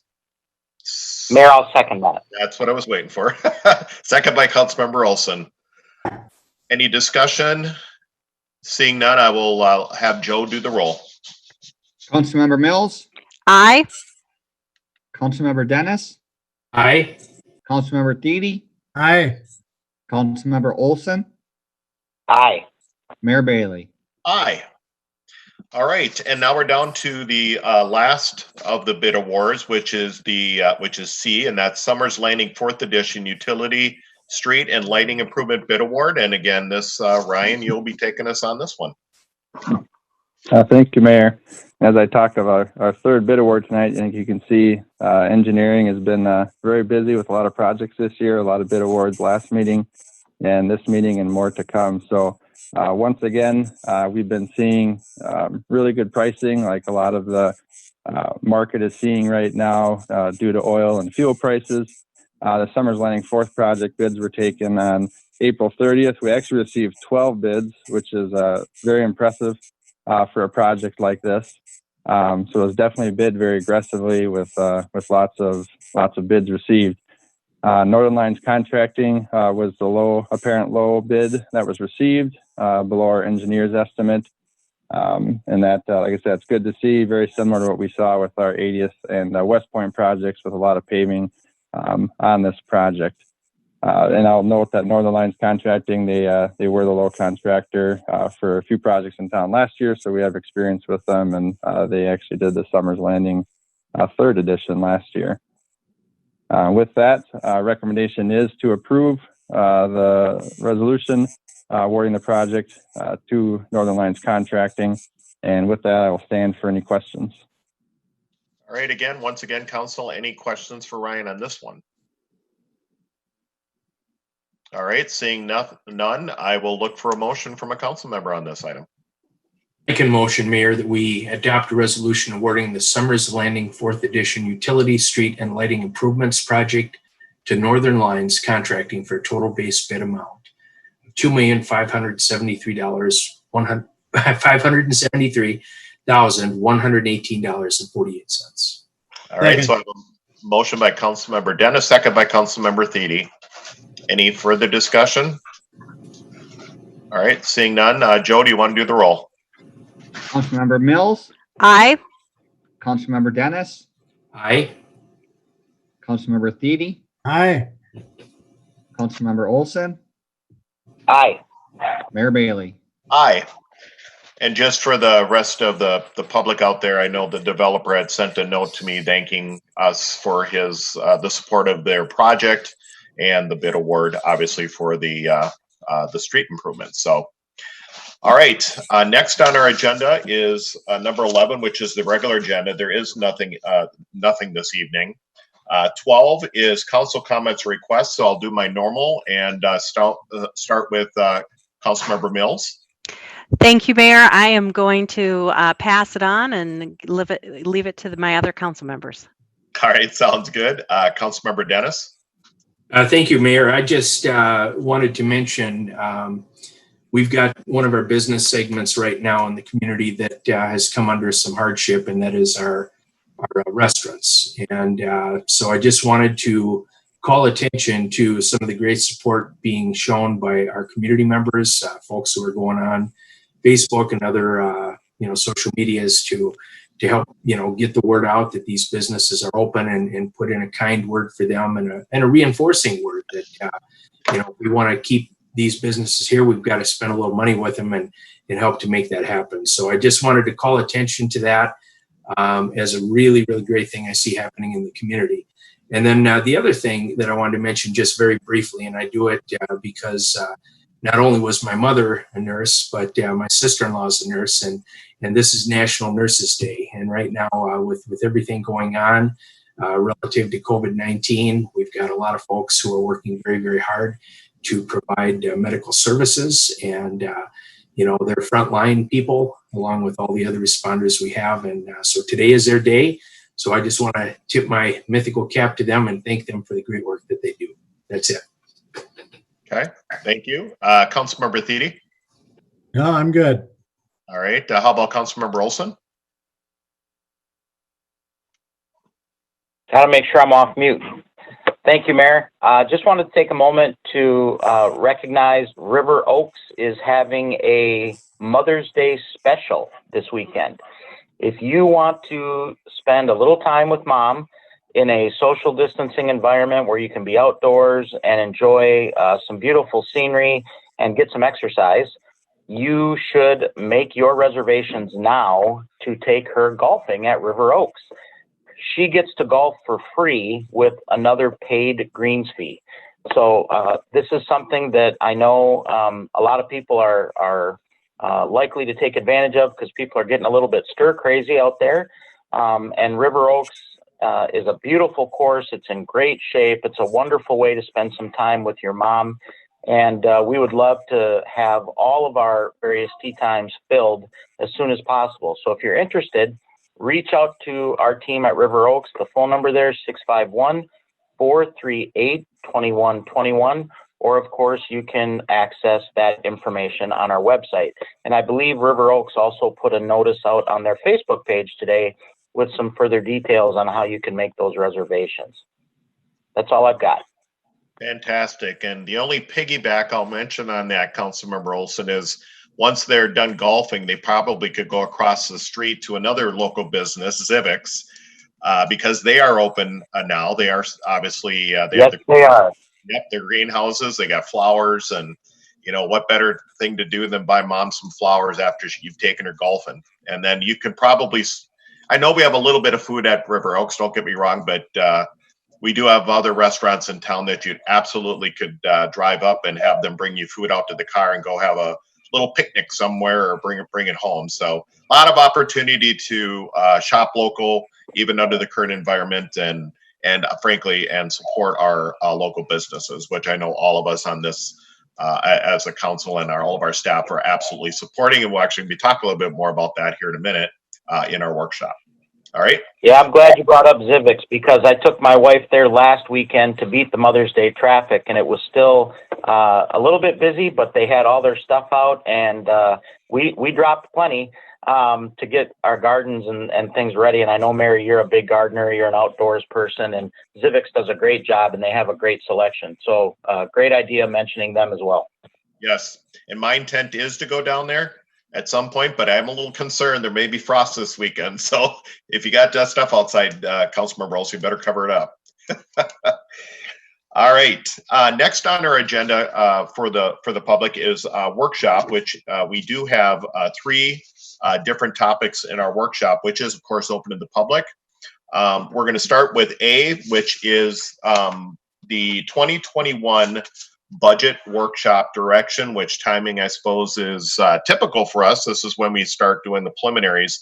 But with all the stuff going on, I think it'll be great for the public to hear, but also for all of us on the council. So our finance director, Robin Rowland, you will walk us through this. Good evening, Mayor, members of the council. I need to load up the PowerPoint. There we go.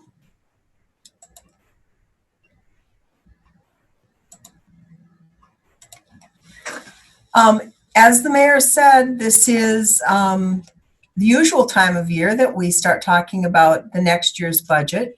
We've just finished the audit, and the results of which you will see on your first meeting in June 3rd. 2021,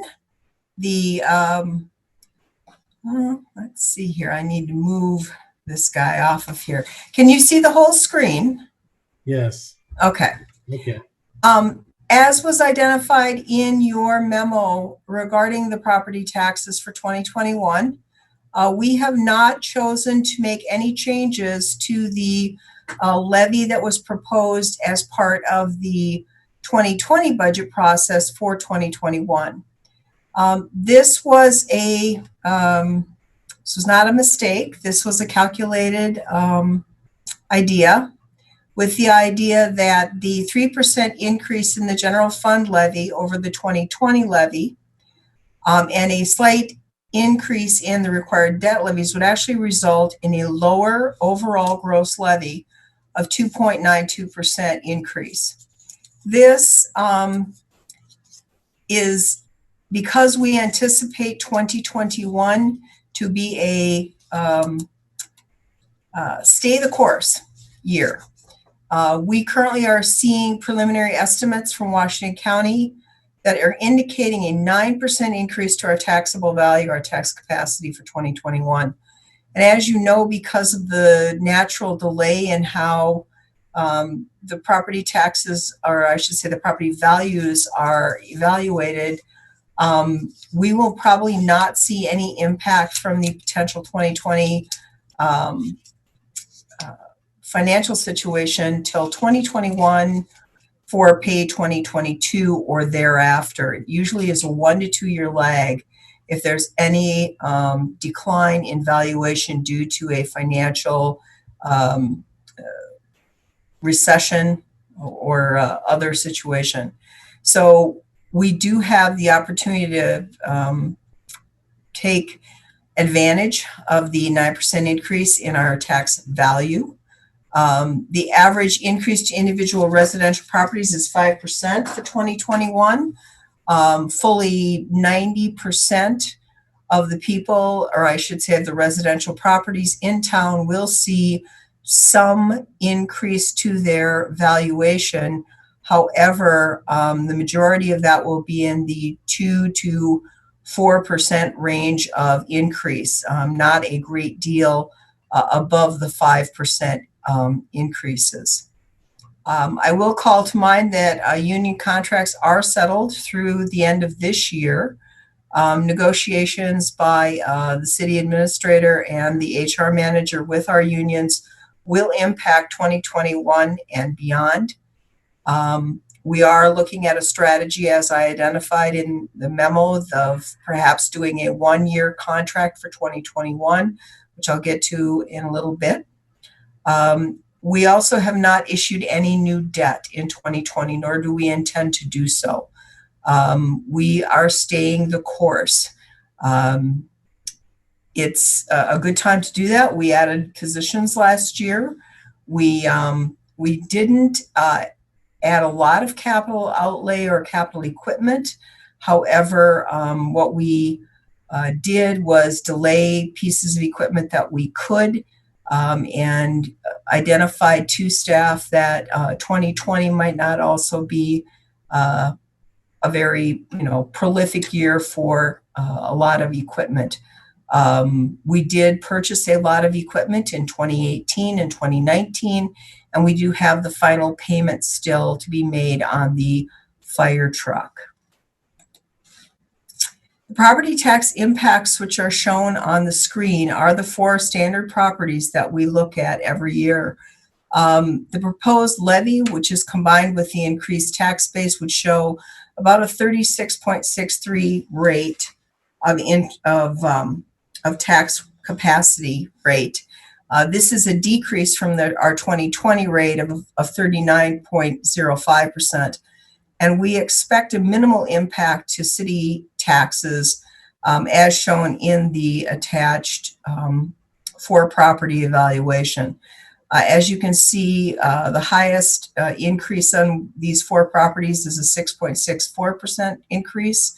The smallest is an actual decrease in the property value of one of the properties. As a result, one property pays 0 more or less. A couple properties pay less, and one of the properties pays just slightly more. Again, with the 5% valuation increase, that's where you saw absolutely no change in the actual tax to be paid by the property, and the decrease in property value, obviously, or values lower than 5%, see a decrease. Again, very preliminary numbers based off of the Washington County Assessor's Report, as well as the preliminary numbers from mailed notices that went out in March. As I mentioned before, 2020 included new staffing positions.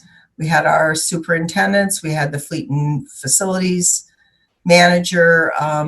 Those positions are in the budget for 2020, as well as in our, second year, as we, made sure nothing had tails for 2021. So those are already in there, and an appropriate COLA is involved as well.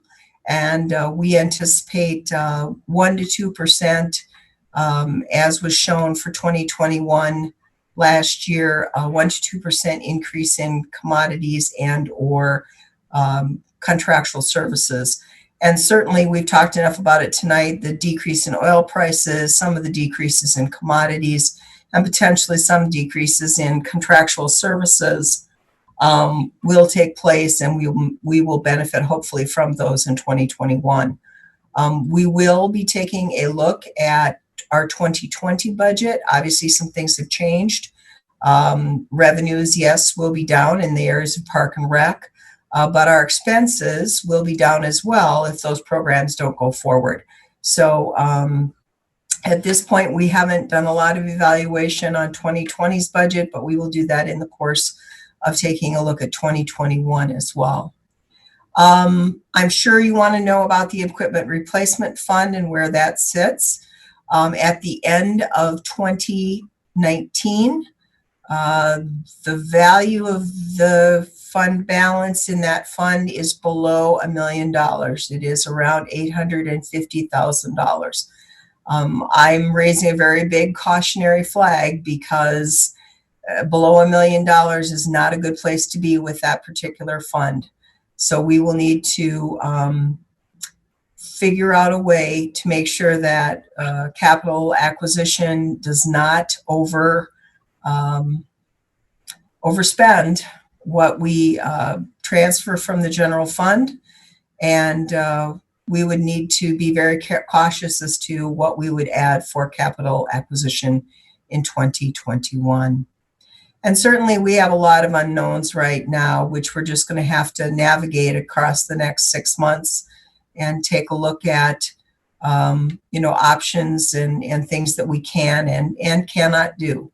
But our message to staff this year for 2021 will be to hold the line the best we can to, starting with a preliminary levy proposal of about a 2.92% increase in the gross levy. Obviously, once that preliminary levy is passed, or if it is passed at that level, should things change between September and December, council always has the option of reducing that levy, and we can certainly take a look at that if that is council's desire. This is our proposed calendar. Because we are not expecting to do anything monumental for 2021, we believe that things are pretty well in place for where we want to be. Therefore, we would like to condense the schedule to a certain extent, speed it up and condense it. We will be distributing 2 departments their documents and the access to the computer, the online computer system. We will expect them to have all budget items updated and submitted by June 11th. The departments will meet with admin and finance the week of June 15th. And then we would propose, instead of our normal 2 Wednesday nights at the end of July, we would propose that on the 15th of July, you have a council meeting that evening. We would propose a very short council workshop with admin, finance, and community development's budgets. And then the following Wednesday, a full evening of council workshop with public safety, public works, park and rec, and equipment. Just slam it all in one night and get it out of the way. And then if any wrap up were required, August 19th, again, another council meeting evening, we could wrap up either before or after the council meeting.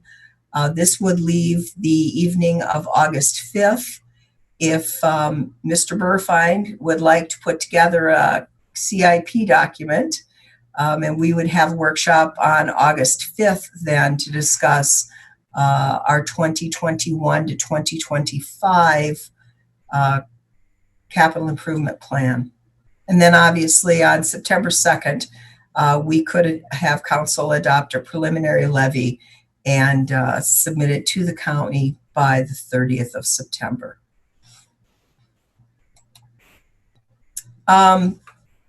Also in my memo was some information regarding the compensation study, and this is the other piece to why the hold the line strategy, we believe, makes sense. Council, as part of the strategic plan, had approved soliciting RFPs for the compensation study. We did so and received 4 proposals ranging from $35,000 to $65,000. Obviously, the 2020 budget includes the cost of this study. We do, however, believe it will take 6 to 8 months once the study begins to actually get results. And that would put us into early 2021. This is part of the reason we are talking about recommending a 1-year contract for our unions, with the caveat that once the results of the compensation study were received, if we needed to implement, that would take place in the 2022 budget, and it could be phased. That would give us a little breathing room, and then contracts for 2022 and beyond for the unions would have those any and all changes included in them as well. I know that the concern can be with a compensation study, not necessarily the initial price, but a concern of what the long-term effect on salaries is for the entire city. And certainly, we don't know what we don't know at this point. Compensation study is in the budget. We'd like to do the compensation study to get a handle on, where we're going. And it doesn't mean that we have to, implement it all at once. And we certainly want to position ourselves at a place where we can be thoughtful and appropriate in our future budgets, whether that means phasing it over 2 years or more, and incorporating requirements of a future compensation change into our annual budgeting process. The suggestion in the memo was that there be a project team to interview firms consisting of the city administrator, the HR manager, the management assistant, 2 to 3 non-rep and labor union representatives.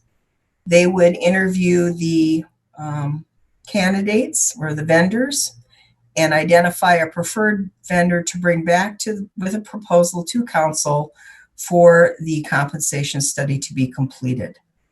We would ask tonight if council is amenable to that, and certainly not a vote is necessary, but just your approval to move forward with the project team.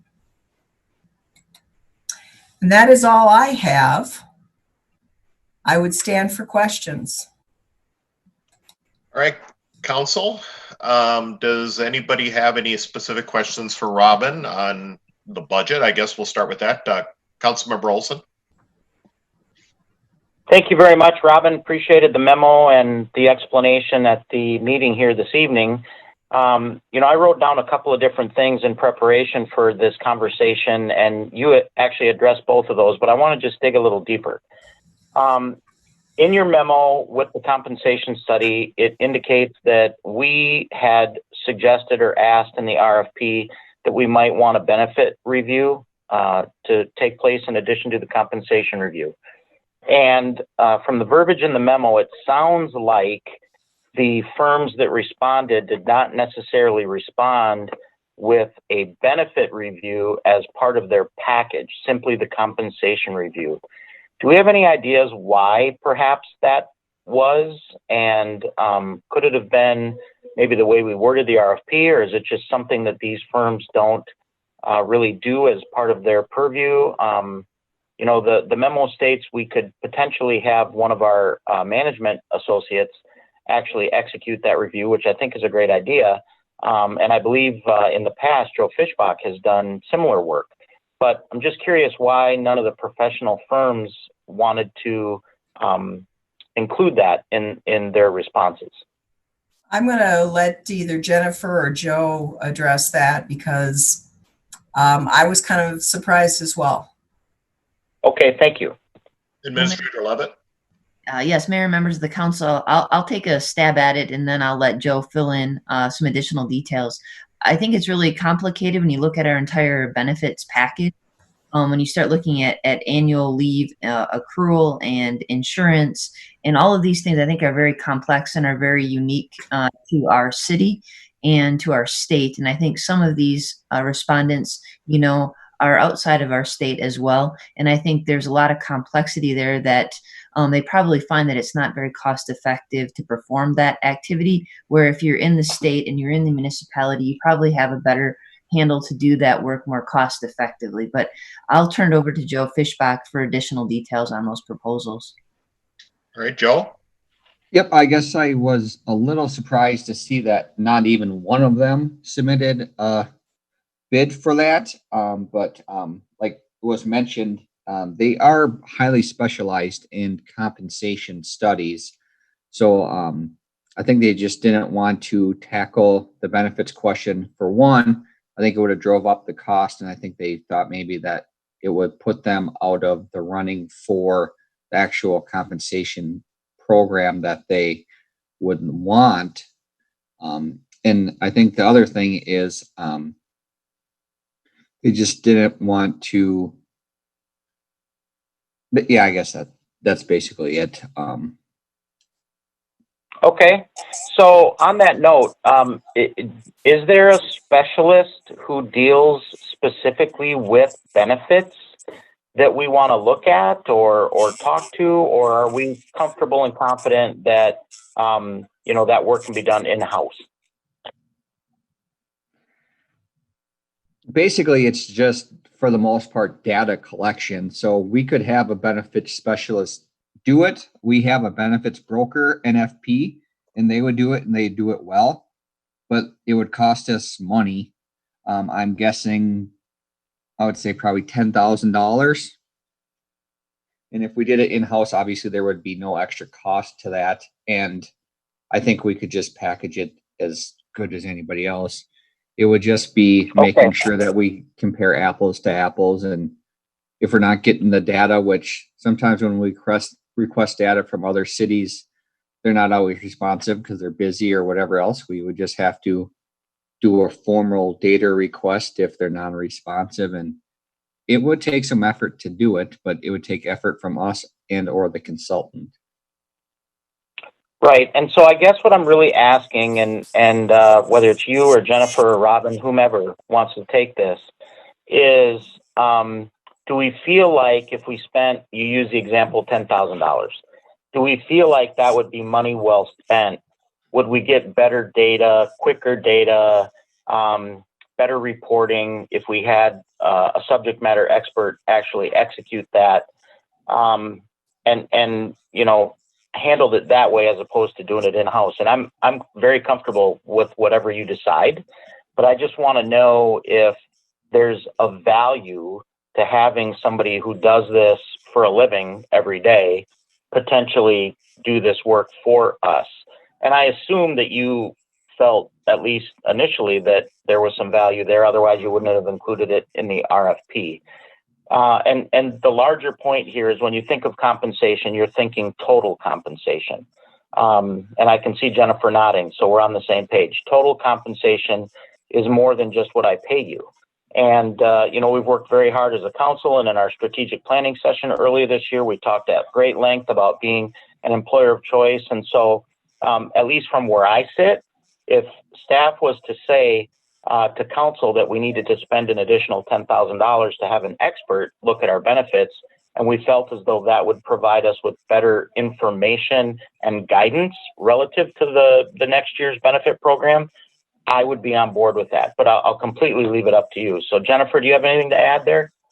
Well, Mayor, members of the council, I think we do feel very strongly that we have the capability to perform the task and be able to provide the analysis of it.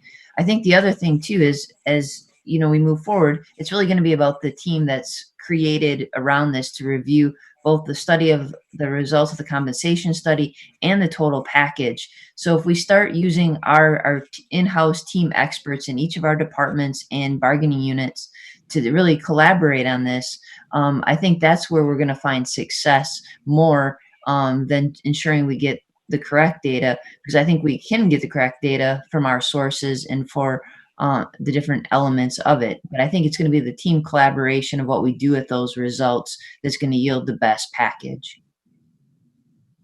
Okay, thank you guys very much. And, you know, I really appreciate the insight into the compensation package. And at least, Mayor, from my seat, you know, I would be extremely supportive of working with whichever vendor the staff felt most comfortable with.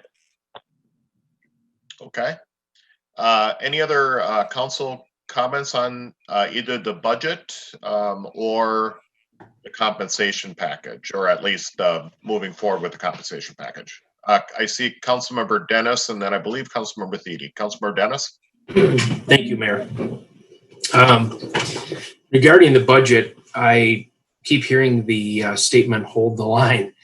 And that's a statement that I like to hear, especially in a time when we're going into some potential uncertainties. So trying to understand what that holding line means, I think it means different things to different people. So at least from my perspective, if I could give my definition of that or my idea of that, it would be that as staff does work on compiling the list of needs and or wants that we get from the various departments, I would really like to see Jennifer, that you and Robin take a very close look at what the items are that are being requested, and really put that to a test to see if it's something that, you know, is imperative to our operation to include that into the budget.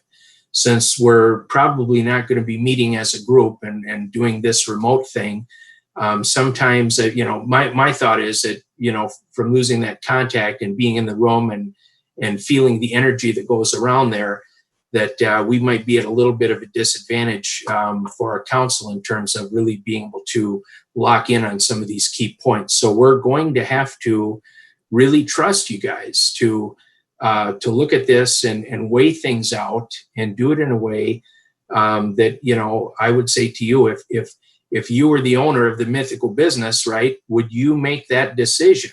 Would you be willing to spend the money on those things? And then, of course, if there are things that are brought forward, you know, we'd like to have the justification on it to ensure that it's something that really is going to make that difference. I know, Jennifer, just the other day when you and I were talking, that there was a request for a particular piece of equipment that had been brought forward last year, and we didn't pass it. And here, you know, we had a full operational year where we successfully articulated a certain piece of our operation, and we did just fine without that piece of equipment. So when I'm bringing up the point, just so it's very clearly understood, it would be this type of, you know, inspection and dedication to seeing if these are things that are really, really needed. Because what I'd love to do here, and I'm quite sure everybody on the council wants to return a really good value back to the people in the community here. And I know many of our staff live here, and I mean, we're all recipients and working together as partners, but just really put that little bit of extra due diligence in. And if you can kind of clear the path, you know, for us and weed some of those things out before we get to a point, that just makes our job a whole lot easier to be able to get in and understand and make those tough decisions on what we need. So that's my point on the budget, and I thank you for that. And then second, you know, we have spent a lot of time here as a team talking about, you know, having this be an employer of choice. So I do support that we would go ahead and do the compensation study. One of the things that I would want the public to know is that we have lost some fantastic contributing key members of our operation here. And, you know, they went to other cities where they were able to get paid a higher wage and in some cases better you know, benefits as well. So I support, you know, because we work really hard. We spend a lot of money and time to put together a team of people. We spend a lot of time working together to make sure that we're maximizing our abilities as a team, and then creating synergy and the ability to do even better work for the community. So I wholeheartedly support that. I do, however, as Joe had mentioned, you know, could we put together, I think his word is we could package it nicely. I have a lot of confidence in Joe and his staff that support him. So I would be more than willing to support that particular piece is done in-house, but that we rely on the outside firm to do the legwork for the compensation. So, Mayor, I thank you for that opportunity to put those thoughts out there. All right, Councilmember Thiede. Thank you. Yeah, I like what I see with the budget, Robin. In terms of and holding the line and so forth. And I think given the struggles people have had this year, I think if in most cases their taxes don't change or go down for their city portion of the tax, that a lot of people will really appreciate that. So I'm all for seeing some of that. So I guess that's the primary thing that I wanted to say, and we've had my comments on the compensation study and things like that. I mean, looking at the prices that came back, I definitely, obviously, you probably know which one I would lean toward, not knowing anything about the Flaherty and the fact that they're the lowest and they're a Minnesota company. I mean, you know, so I'd probably, at least in the decision matrix, I would put a couple of percentage points toward them for me. But so and then I'd hope that and don't scowl at me, but if the compensation study comes back and says that we're actually paying somebody too much, I'm wondering what would we do. But at any rate, it like we've always said too, is that it's more than money that necessarily keeps a person in their job. So I liked hearing that being said and the realization of that, and I think we're doing a fantastic job with that. So very good. Thank you very much for your comments. The one thing that I would say, it's been my experience when a compensation study came back and there were a couple positions that were paid more, or I should say that we were paying the individual more than what was supposed to be. We froze those positions, and this was at another city, obviously. We froze those positions until such time as the rest of the scale caught up to that position, or until there was a change in personnel at that position. Certainly that is a call that the council will make at the time, but there are different options on the table to handle those situations. And I really, really believe that this council's up to that. So. Fantastic. Councilmember Mills, you wanted to add something? Yes, thank you, Mayor. Robin, I know you have your finger on the pulse, and so it's great to see what you're headed towards. And so I appreciate that as you've been working hard at pulling this together to kind of begin this process. And I echo what a lot of my colleagues have said here about that holding the line and kind of just watching where things are going. A thought has come, and I don't even know if it's appropriate, but I know we've saved some money possibly on some of these road projects, and maybe we do a few extras, but if there's money left over, is that maybe some money that goes into that equipment fund so that we can use that towards some equipment maybe that will be needed next year or 2021. Just a thought that kind of came to mind as you're talking about that. And then as far as the compensation plan, our study, I'm all for it. I've been for it. And I know from talking with Joe and Jennifer with some of the benefits, Joe's done a great job. He's got a good pulse on it, and I feel very confident in them taking a look at other cities and pulling some data and all of that together to really give us a good insight as to where we're sitting with that. So I feel confident in that, and I'm good with the company that you guys feel satisfied with working with on the compensation study. So that's my insight on it. All right. Well, then I guess I'll just kind of finish up the conversations. Thank you, Robin, Jennifer, and the rest of the staff on the preliminary budget for 2021. I concur with 100% with the hold the line and making sure that, and I trust all of you, those that I can visibly see on here, but also the ones that are listening in from the rest of the staff members, that the message should be very clear to all of our staff, for the years leading up, and I can say this, at least in my case, for as long as I've been mayor, I've worked as hard as I can to get the amenities and the things that we need within our community to better support our employees across the board. And when you have a downturn in the economy, which we technically are right now, we need to hold the line. And so I would hope that as we look at all the things that we've done in the years leading up to this, the buildings we've built, the facilities we've done, the equipment that we purchased, that everybody would really hunker down right now to make sure that they don't come to us with something that is truly not needed. And again, Robin, I would be interested as we move forward here to understand what do we need to do as it relates to the future of that equipment replacement fund. Obviously, if we're going to hold the line this year, does that mean a year or so from now, when things we expect and hope will get better, do we need to do an infusion, if you will, of additional funding from the general fund into the equipment replacement fund?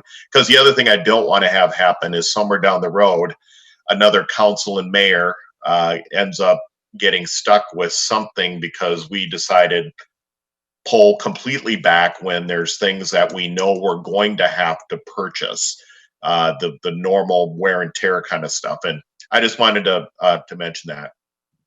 With regards to the compensation study, you've known since day one I've been in favor of it. I think that's important for us to better assess all of our positions within the city. I do trust Joe and our business team to come back with the benefits. I will just share with you what I will be interested to see is, of course, the compensation piece, meaning the monetary piece of it.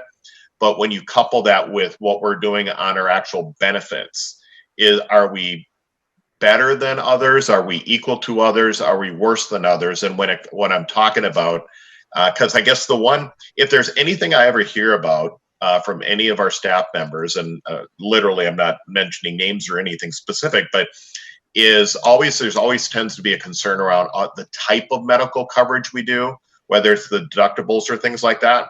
So obviously the compensation piece is on one side for money. The other one is there something we should do better? And frankly, there could be a point, and I'm just bringing this up, there could be a point where somebody might say that, it's more important for me to have more of my benefits covered than it is for a true compensation piece. You follow what I'm saying? I don't know that would be, but that's just a comment I want to mention. I think that your point is very well taken. The comment I would make is that I believe shortly before I came here, about 10 years ago, there was a similar analysis done of benefits, and the health insurance was addressed at that point. And at that point, we were a leader in change to a much lower price tag with a little bit higher deductible and the high and the HSA. I don't think there were a lot of cities that were poised at that time to do what we were doing. There are a lot of cities and a lot of companies now that have come along and followed where we've gone. So 10 years, I think it's a really good time to take a look at that. And you're right, maybe we need to balance the compensation piece with the benefits piece as we go forward. Yeah, I just know that even or in my business where I'm at, which technically I guess is the same as Councilmember Olson's, but I hear more from our prospective employees talking about the benefits side than I actually hear them talk about payroll. So, Sure. Or how much they get paid. So it will be kind of interesting to see how the two kind of mirror each other. Okay. Okay. We're looking forward to it. There you go. Thank you. All right. Any other questions on this topic by council? Mayor, was there any concerns expressed about the schedule? We believe since we are holding the line, we don't have a lot of requests. We would like to try to expedite that for council this year, if that's acceptable with you. I see a thumbs up from Councilmember Mills, Councilmember Dennis, Councilmember Olson. Dave's got a scowl on his face. I don't know. He's good. We're all good. Everybody's good. I think there's no sense to have extra meetings if we don't need to have the meetings. So that's a good thing. Okay. I see that Matt's having a little bit of a computer issue. So Robin, I think he's rushing over to get yours. So we are going to skip B at the moment. We're going to go to C, which is the Small Business Emergency Assistance Program. And if Christine Costello, if you want to take us through this one while Matt gets his stuff ready for the next one.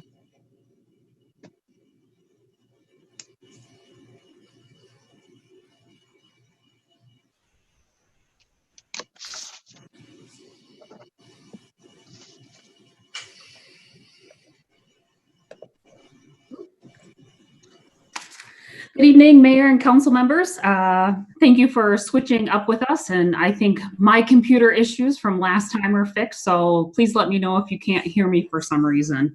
As I discussed with you approximately 2 weeks ago, I brought before you a potential consideration of a small business emergency assistance program due to COVID-19. So before you tonight, I have a potential program for your consideration. There are a number of documents attached to the council memo. So I'll kind of go through some items and then reference those items that are attached. The reason I bring this forward is due to the COVID-19 pandemic has had an economic impact on all businesses, specifically small businesses.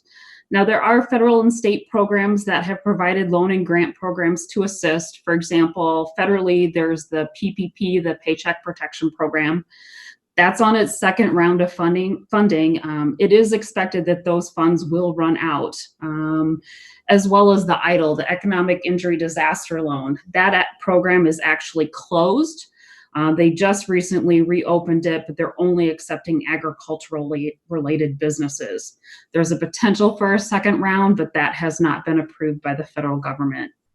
The state does have two programs, a small business emergency loan that was at 0%, that offered loans between $2,500 and $35,000 that were impacted by executive orders 04 and 08.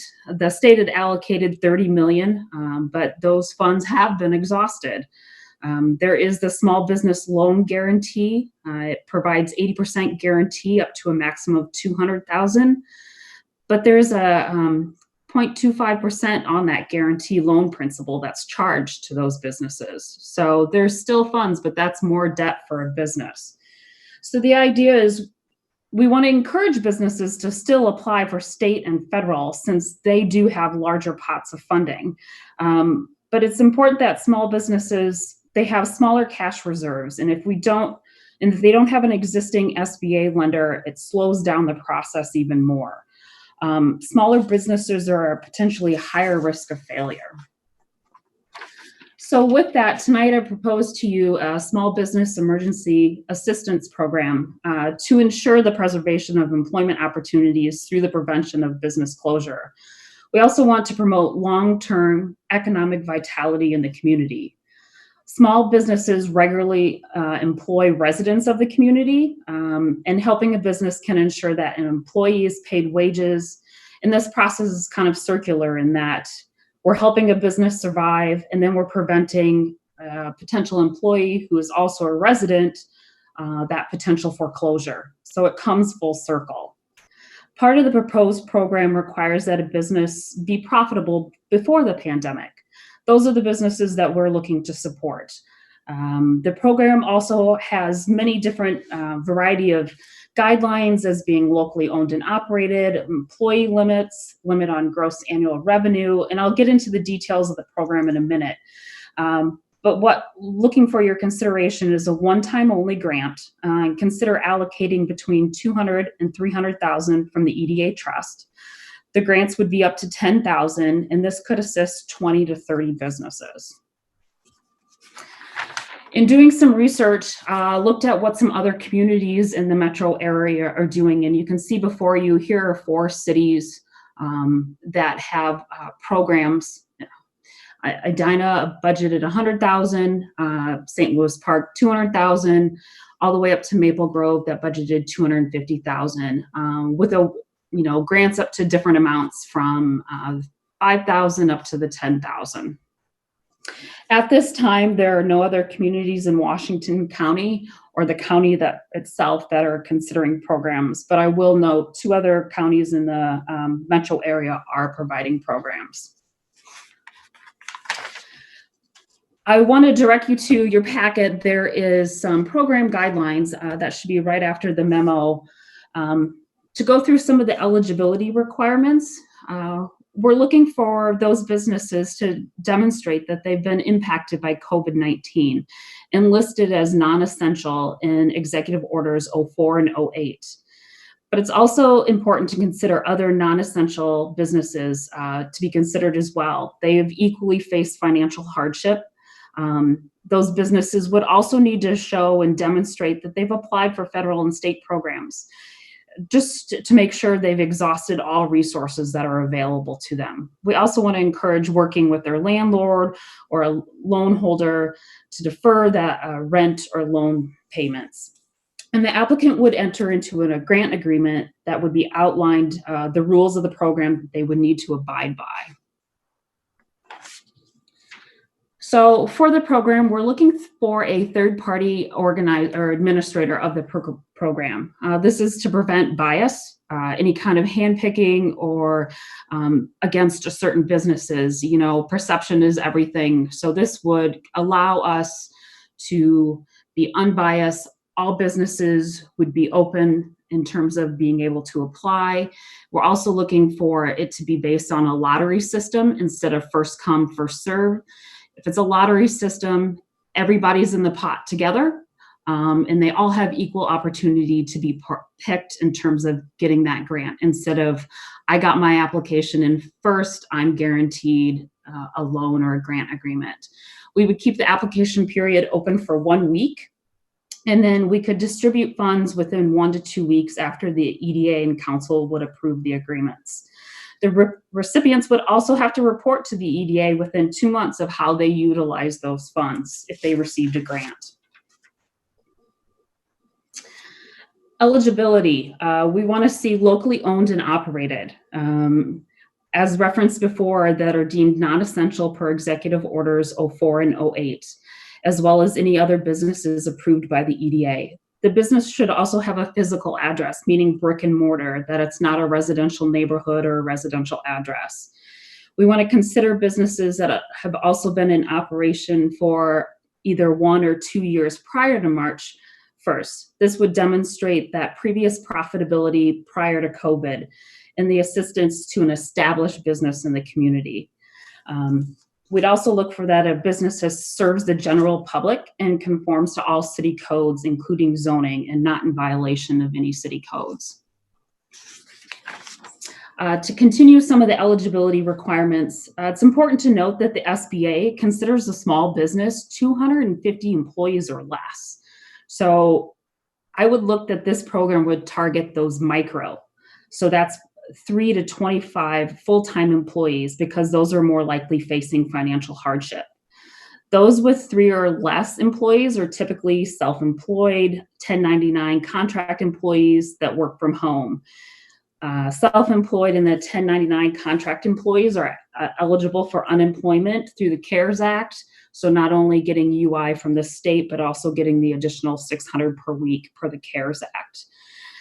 I realize that there are many types of business and variables, but in order to kind of funnel down and make sure that they're local businesses, the applicant would also require that they make $1 million or less in annual gross revenue.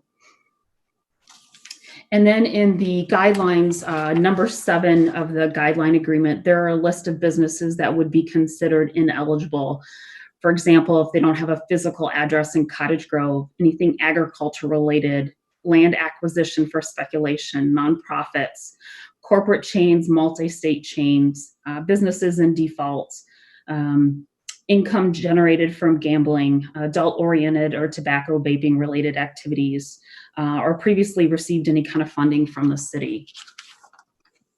And again, we want to encourage those businesses to apply through the SBA and DEED with those larger pots.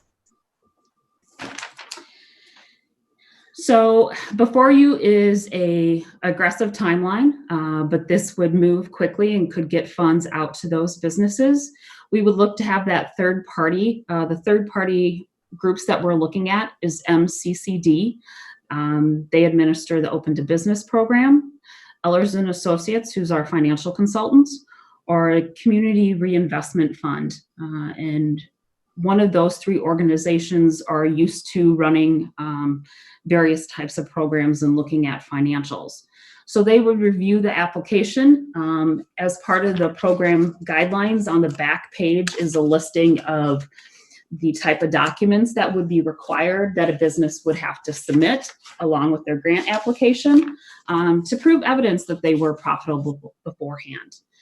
Then that third party would take those people who applied, put them in, and pick the recipients via a lottery system.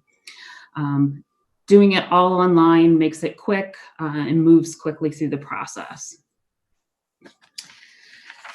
To get to the funding, we're proposing 1 year's allocation of the EDA trust to fund this program. Again, this is a one-time grant program just during COVID-19.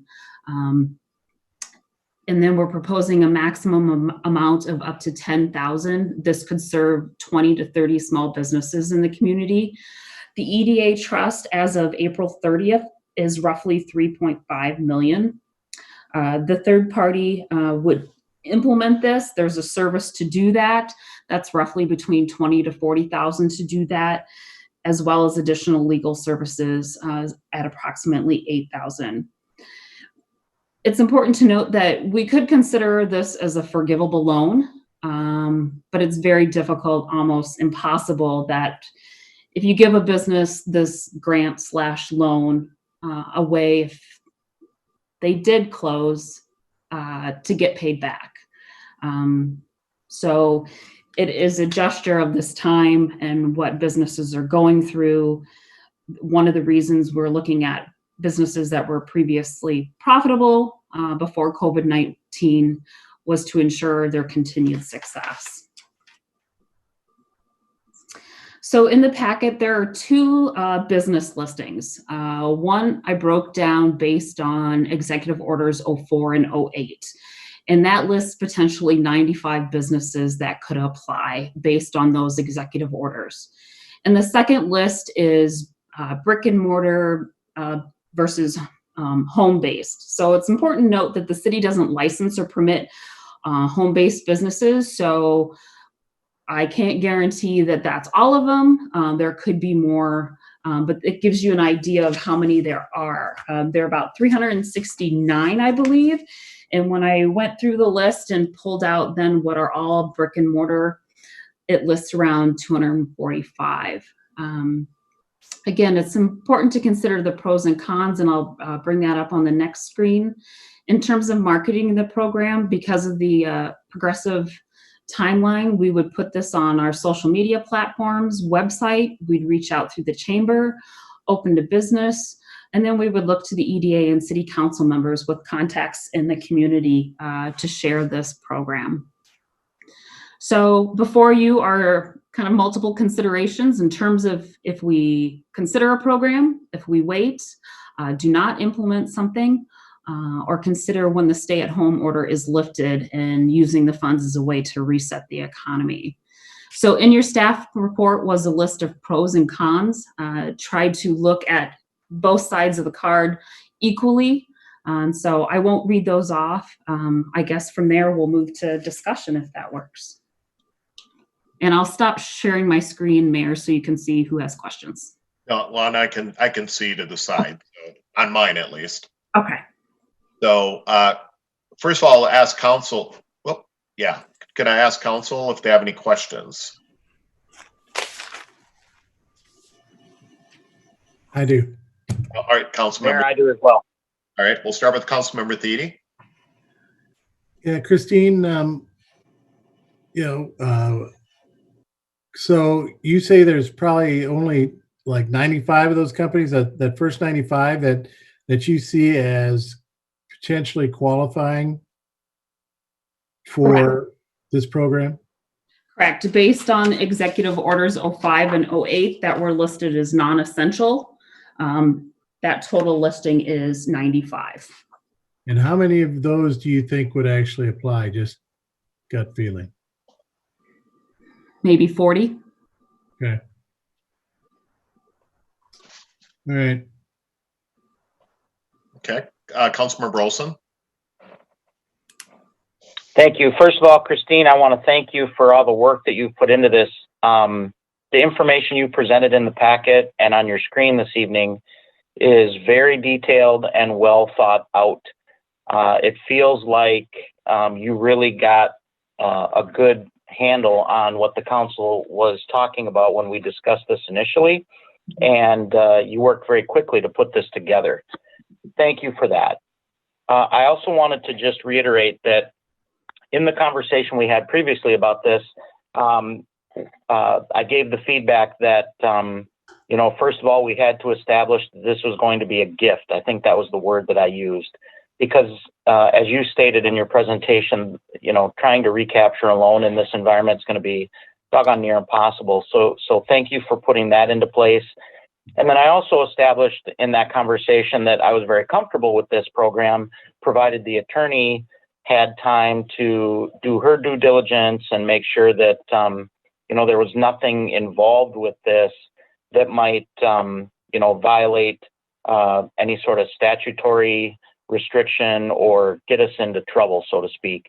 And I suspect that's been done. Otherwise, you wouldn't be presenting this. But I wanted to find out if Corey had any insight. But before she does, The last part of this is when I look at the number of businesses that you listed that could potentially benefit, if you just do some simple park high mathematics, $10,000 on a $300,000, top end is going to go pretty quickly. I mean, that's 30 businesses that could benefit out of, and that's less than a third of the number that you said might potentially apply.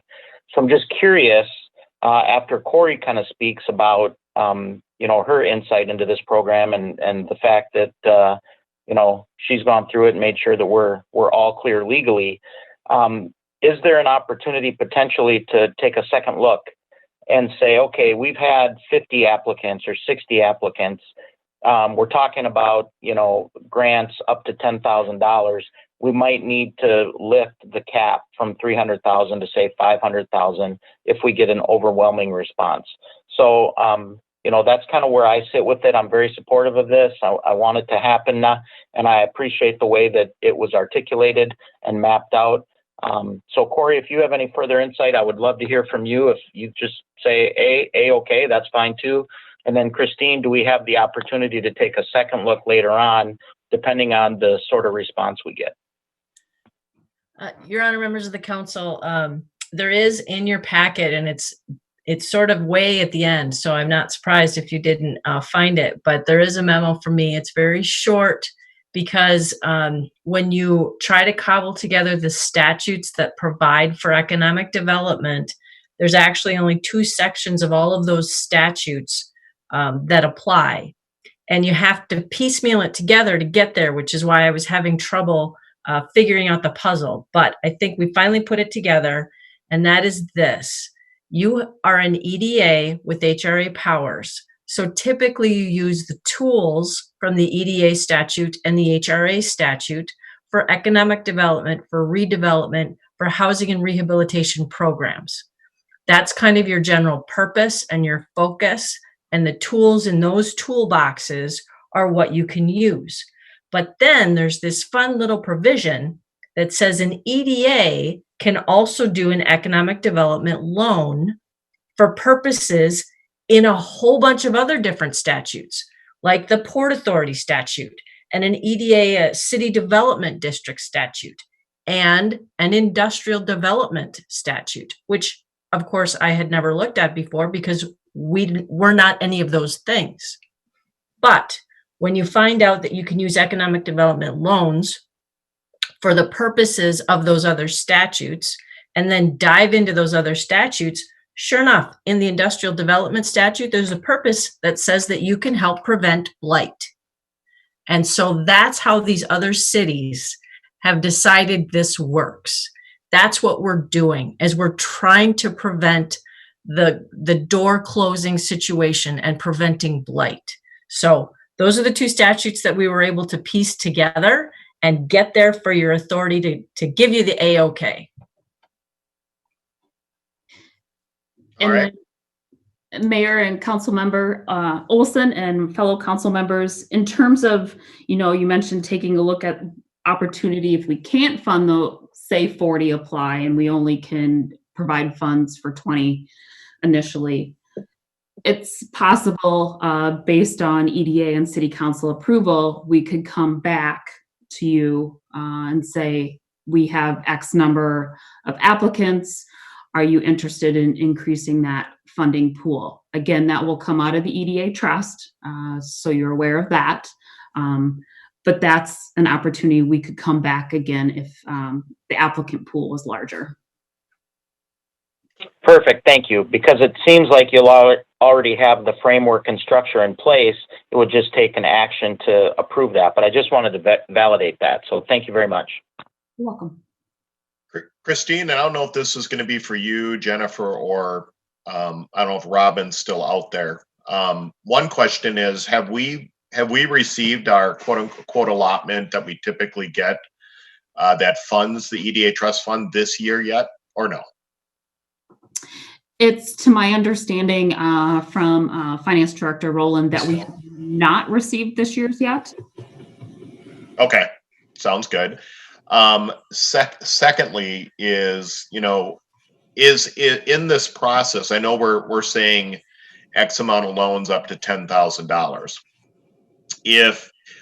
Is there going to be a option, if you will, by the groups that are going to, vet these to say, all right, this particular business really doesn't need $10,000; they need $5,000, because I want to make sure that what we give them is what they need, but not just to cush it. You know what I mean?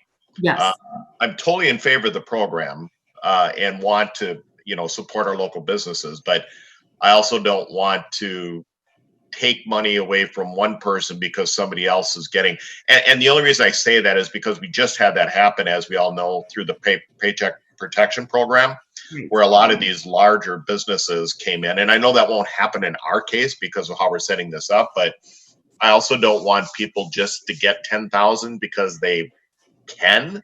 I want it to be justified. And if I would want to make sure that whoever's going to be requesting these funds, that it's for good purposes, and everything that you said, I just want to make sure that there's going to be some autonomy from this group that's going to be providing us the recommendations through the lottery system. I wrote it as up to 10,000, and I can work with Corey on refining the language. If it needs to be spelled out more clearly, like you stated, example, maybe it's only 5,000 the business needs to receive instead of 10. So I can work with Corey in terms of making sure that language is tighter in the program guidelines. Perfect. And again, I 100% agree with the program. I just want to make sure that, because we've never done this before, and it's important that we do it right, and that we obviously, for all of us, I'll just say this to the rest of my council colleagues here, is the messaging that we're going to have to deliver to the public about how we're doing this and where this funding is coming from is going to be crucial to those that are going to think that we're just giving money away. And I know our administrator's on with us here, one of the things that I heard from her is that other cities that had this program, one of the things that they were hearing back from, on, if you will, on a negative side, was from homeowners and or elderly or people that felt that they should get money, which of course we know how that goes. But I just want to make sure that we as a cohesive group have a clear message about where this money is coming from. It is not coming from the taxpayer dollars per se, and we can move forward. I think I saw Councilmember Mills. You had something, and then I'll get you, Councilmember Thiede. Councilmember Mills. Thank you, Mayor. So a couple thoughts is I like the idea of vetting whether 10 is appropriate or less.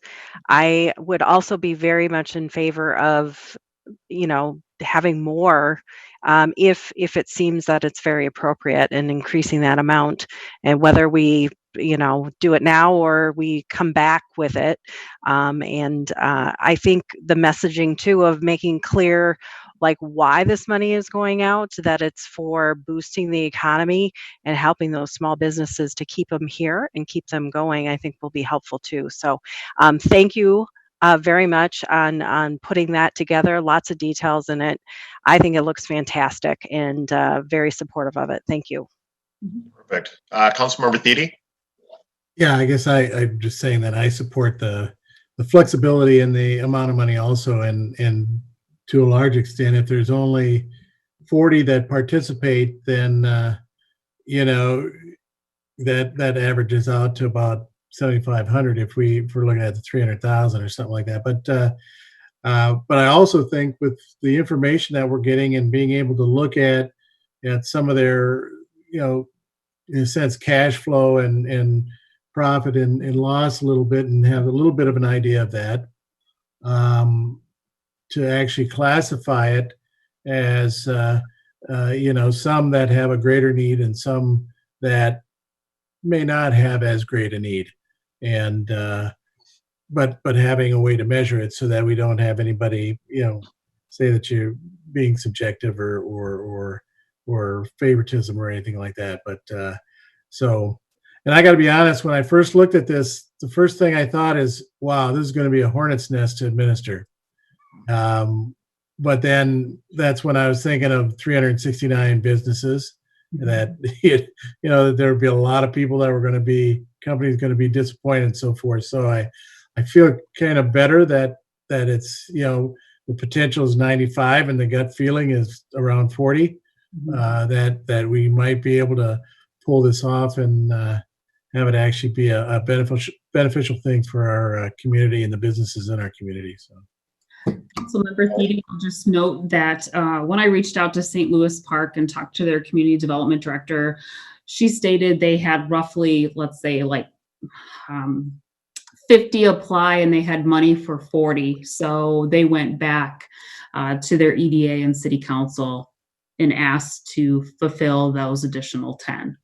So other communities have experienced that as well. Yep, I think taking care of, if you're able to take care of everybody in the equation that applies, then that's I think that's good. You reduce your amount of dissension. Perfect. Councilmember Dennis. Thank you, Mayor. And I guess the first thing I would like to do is really thank Christine and everyone on our staff who worked on this program. It was about 7 weeks, give or take a little bit ago, that I had made first contact and had asked the question, is there anything that we can do from a creativity standpoint to try to make a difference? We've worked very, very hard as an entire team to bring tremendous success here to our city. Remember, we were written up in Minneapolis St. Paul magazine and business journals and things for all the great economic development results that we've had here. And when I came on the council, we had an over 20% vacancy rate. We were able to work hard and have some luck and recruit some investors and do some really good management and be a business-friendly community, that we were able to get investors to come here and actually get down to just slightly over 6% vacancy, which is considered to be by people in the commercial real estate industry to be optimal.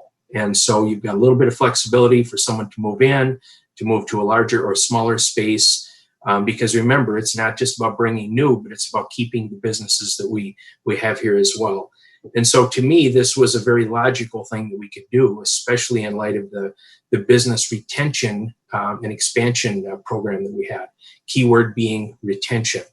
So having you know, the benefit of some money in the EDA trust fund, which as the mayor indicated, and we really want everybody in the community, those that watch this, to understand that's not traditional taxpayer derived money. That's not coming out of our general fund. This money is there for very specific purposes, one of them being to help us to build and maintain a business program here, to create jobs and opportunity and tax base and all things that help to benefit our area. So this is a very important thing. I'm very grateful for the awesome work put in by everybody, and hopefully the support of the council colleagues here in doing this. As a small business owner, a brick and mortar business owner, I have a lot of empathy, and I truly understand the challenges that are facing a lot of folks right now, not just here, but all over.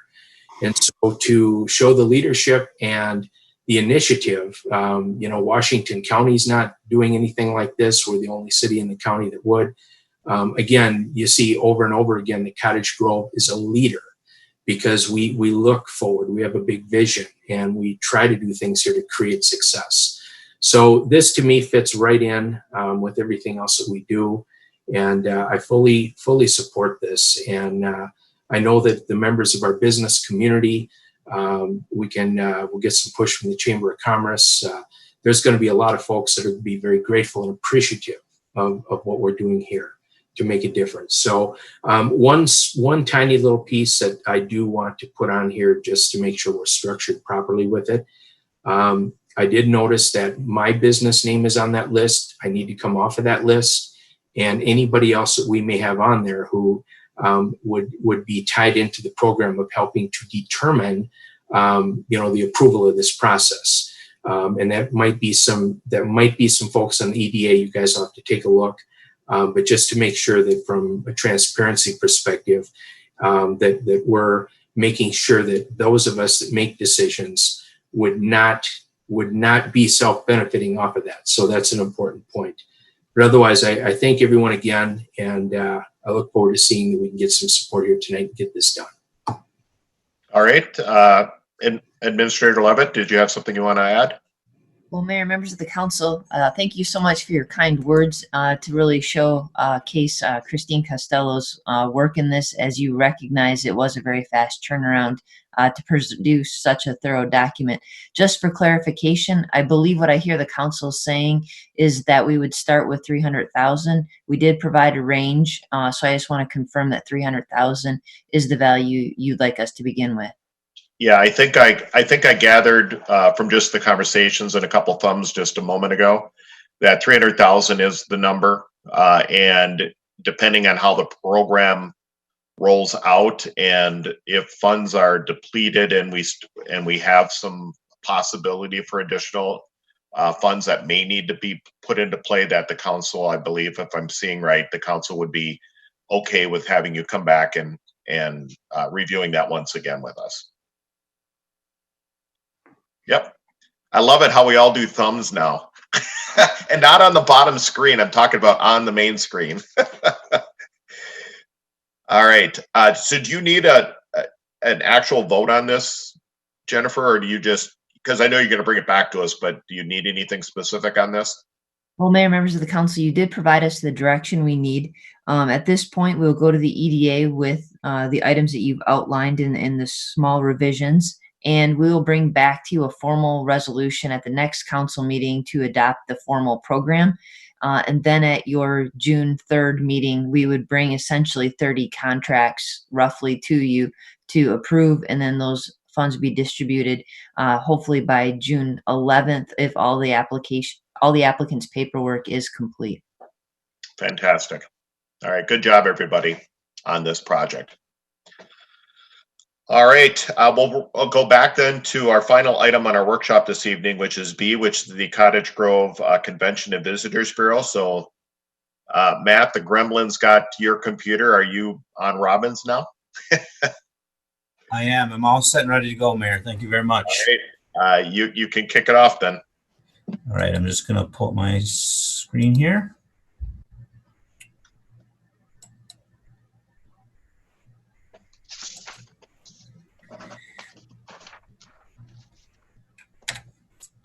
Well, thank you, Mayor, again, and council members. Tonight's workshop discussing the Cottage Grove Convention and Visitors Bureau. Just a little bit of background to kind of discuss how we got to where we are currently.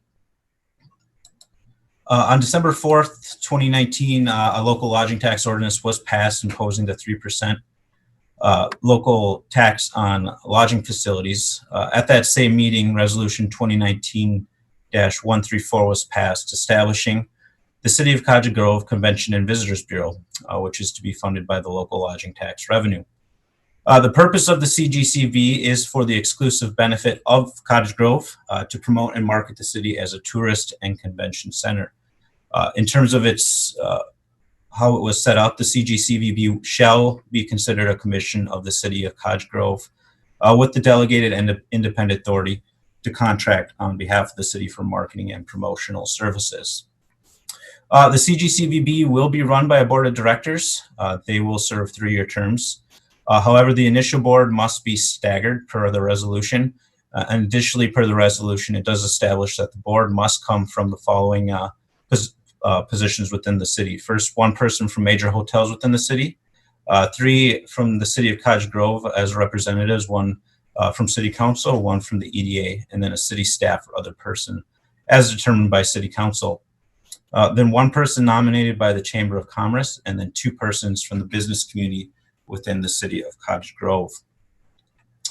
Based on that criteria, the following board of directors is being recommended tonight. These are listed based on terms of expiration for their position on the board. First, ending in 2020 would be representing City Council, would be Councilmember Olson. And then representing the Chamber of Commerce would be Executive Director Lori Levitt. And then ending in 2021, in terms of a staff representative, it would be myself. And then 3M, the Human Resources Manager, Anthony Untitled.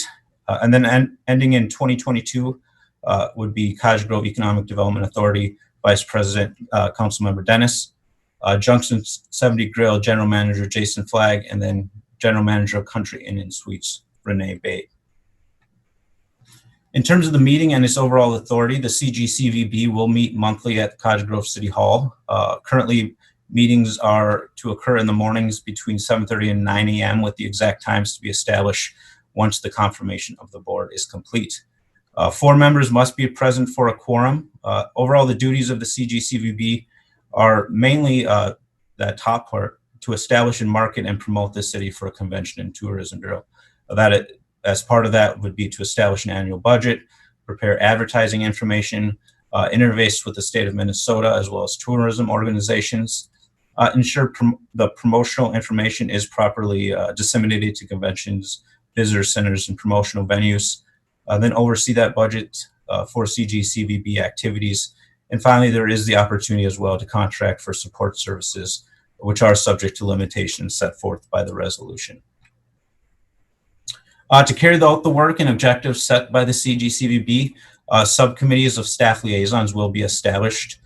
Those committees were chosen based on the overall marketing segment from the initial draft of the CGCVB marketing plan. And those subcommittees or those marketing segments and their staff liaisons are as follows. Outdoor Adventures and Family Fun would be Molly Petrozewski and Brad Munkenhern. Sporting events would be Zach Doctor and Jordan Herman. Local events and festivals would be Chris Hetland and Scott Soroka. Corporate travel would be Christine Costello and myself. And then wedding destinations would be Dennis Neitz and Jamie Mann. Overall, one of the first things the CGCVB will be tasked with will be finalizing the marketing plan. We do have a draft as part of the memo that was sent out. As well, we'll need to establish a brand and develop a centralized website. Those are really the essential startup items. And as part of that, we reached out to That's My Idea Marketing, which is a local marketing firm in the area. And they came up with a list of estimate of those services. First, brand development would cost as a one-time fee $2,725. This will consist of logo development, tagline, and core values. Additionally, a website development would be $3,150 for a one-time cost. This would be creation of up to 25 pages, search engine optimization per page, content creation, Google Analytics.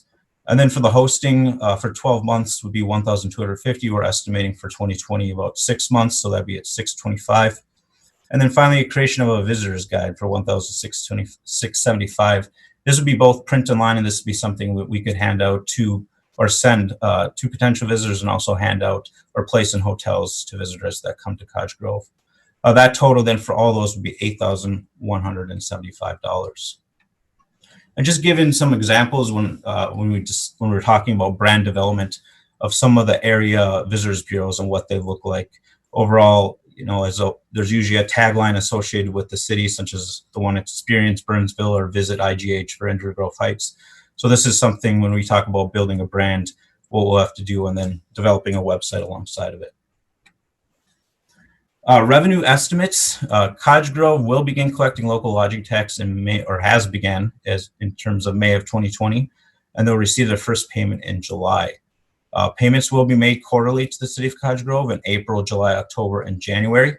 When it comes to overall revenue estimates, when we looked back in 2019, we were looking obviously at a quote unquote normal economy, and we were using southeast projections for the metro here, and that was at 62% occupancy, using an average daily rate of $96. And overall, Cottage Grove, between our two major lodging facilities, has 105 rooms, so that would get us $68,554 in annual lodging tax revenue as a projection. Of course, with COVID-19 and the current pandemic, lodging facilities are one of the hardest hit sectors in our current economy. So we are seeing across the nation about a 10% occupancy rate currently, and that's holds true when we talk to our local lodging facilities. So using that occupancy rate, we'd see about $11,057 in annual estimated lodging tax revenue. So when it comes to looking at the overall budget for 2020, We are expecting in the coming months that the economy will begin to slowly reopen and things will hopefully slowly begin to project upwards in terms of the economy. So based on that estimate, a tiered occupancy rate was used to project the revenue for the Cottage Grove Convention and Visitors Bureau for 2020. The table below kind of shows you that for May and June, or the second quarter of 2020, use a 10% occupancy, going then to the third quarter of 2020, where we'll use a 20% occupancy rate. And then the last quarter, we're shifting up to a 40% occupancy rate. So the month by month revenue then shows us or gets us to a total of $18,572. At the May Cottage Grove Convention and Visitors Bureau, we will be looking at a draft budget, which will be proposed. The Board of Directors will be looking at that. And then based on the Resolution 2019-134, Section 6B, they must submit a budget then to City Council within 60 days of that initial meeting. So based on the previous startup cost of $8,175 for priority items, staff is recommending initial costs are paid from the EDA Trust Fund and to be reimbursed by the 2020 lodging tax revenue as it is received. Again, these funds will be used to develop the brand, the website, and a visitor's guide. We also believe a strong Visitors Bureau and promotion of the community will really help the economy rebound in 2020 and beyond. As we're getting out there and the economy starts to reopen, people are going to be looking to travel and get out, and having a strong Visitors Bureau to promote our community would be beneficial. So overall, looking at revenue as projected, $18,572. In 2020, some initial expenses, again, those initial startup costs of $8,175. And then we have some EDA Trust Fund payments that must be reimbursed, which we'll get to in a second. So overall, we'd have expenses of $11,379. Overall, this would still leave us a net income of $7,193. So as discussed, we do have some repayment of expenditures. In total, they are $18,314, with $12,814 to be repaid to the EDA Trust for the reimbursement of the Cottage Grove Area Chamber of Commerce expenses. And then in addition, we have $5,500 to be repaid to the EDA Fund, which were City of Cottage Grove expenses. So those payments would be made quarterly, first with reimbursing the EDA Trust Fund, and then we'd be reimbursing the EDA Fund. So the payments would break down as follows. First, we'd have those 2 payments in 2020, this year, and then we had 4 more payments to the EDA Trust Fund in 2021, and then finally 2 payments to the EDA Trust in 2022. And then once the EDA Trust is fully repaid, we'd be making 2 payments to the EDA Fund in 2022, and then the 2 final payments in 2023.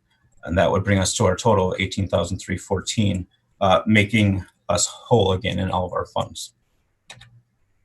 So with that, before you tonight are 2 motions or 2 recommendations. One is to approve the Cottage Grove Convention and Visitors Bureau Board of Directors. And then the second is to approve $8,175 in spending for the startup of the Cottage Grove Convention and Visitors Bureau, which would be taken from the EDA Trust Fund and then reimbursed with local lodging tax revenue as it is collected. And with that, Mayor Bailey, City Council members, I'll turn it over to you for comments, questions, and discussion. All right, thank you, Matt. Thank you for working on putting this program together between you and Christine. Again, another opportunity to showcase Cottage Grove and our desire to continue with, a great business climate. Council, any questions on what's before us at this point? Yes, Mayor. Yeah, Councilmember Mills. I just have a comment. I just wanted to say that this has been a long time coming. I think back when I first started on the council, there was a small conversation that started about this.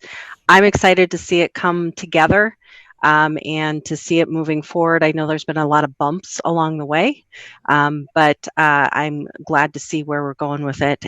The timing maybe not be so good, but then again, maybe it will be good in that we can help kind of boost this after all this kind of settles down a little bit. So that was just a comment. Thank you, Matt. I know you've worked hard on pulling this together, so thank you so much. Fantastic. Any other comments by council at this point? Yeah, Councilmember Dennis. Thank you, Mayor. Well, this has been something a long time in the making, and yes, there have been a couple bumps, but I feel very confident if we approve this here, that our staff team and a good group of dedicated people on that board can help to make some really good things happen for the area. And, you know, I kind of take a little page out of the investing handbook, and that is that, you know, sometimes when times are difficult and the market takes a little bit of a shot, you kind of double down a little bit on some of your investing methods, because you not only want to help to cover some of those losses, but get yourself positioned for when that upturn hits. And we will get to a better day. And, I think the one thing that we're all in agreement on is that the city is open for business. We're not stepping back any of our efforts on what we're trying to accomplish here. So we're here, we're poised, we're ready. We're going to keep working hard and keep making as many good things happen as we possibly can. And just the one little piece of history, when the mayor and I have gone out to Vegas to promote our city at the ICSC, this is where this really came to our attention, was the investors of hotels saying that, we are wondering, do you guys have this type of a program in place? Because this is something that we seek, and this is something that we use as a decision matrix for helping to decide whether we come into an area or not. Because, what these folks will tell you, and they're experts in their particular realm, hotels and other types of businesses that come into an area that have this type of a process put into play where marketing is done to help draw people in, that just adds to the viability for them and helps them be successful sustainably and long term. So this is why it's sought, and really the investors themselves were the ones asking for this, and we're out there networking and talking with them and able to bring that information back home. So just a really good insight, I think, and I think the mayor will agree, understanding how we can line up better with investors in any circumstance will do nothing but benefit us. Thank you. Fantastic. Any other comments by council? All right, seeing none, we do have two motions that we need to make this evening. And so I'll just read it and look to see if we've got somebody that wants to make that motion. The first one is to approve the Cottage Grove Convention and Visitors Bureau Board of Directors. I so move. All right, so we have a motion by Councilmember Mills. Second. Second by Councilmember Olson. Any discussion? All right, Joe, do you want to do the roll? Councilmember Mills, Aye. Councilmember Dennis, Aye. Councilmember Thiede, Aye. Councilmember Olson, Aye. Mayor Bailey. Aye. And then the second one is approving $8,175 in spending for the startup of the Cottage Grove Convention and Visitors Bureau from the EDA Trust Fund and reimburse with local lodging tax revenue as it is collected. So I'll need a motion on that one. I'll make that motion, Mayor. All right, so we have a motion by Councilmember Dennis. Do I have a second? Second. Second by Councilmember Mills. Any discussion? Seeing none, Joe, do you want to do the roll? Councilmember Mills, Aye. Councilmember Dennis, Aye. Councilmember Thiede, Aye. Councilmember Olson, Aye. Mayor Bailey. Aye. Motions carry. All right, we've done a lot of good work tonight for our business community and our city, so that's great to see. All right, that was it for items under workshop, which is open to the public. 14 was workshop closed to the public. We did not have one this evening. So I'll look for number 15, which is an adjournment. I'll look for a motion. Motion Move to adjourn. Mayor. All right, I've got Second. all right, I got a Councilmember Olson making the motion, seconded by Councilmember Mills. Joe, let's do the final roll for you tonight. Councilmember Mills, Aye. Councilmember Dennis,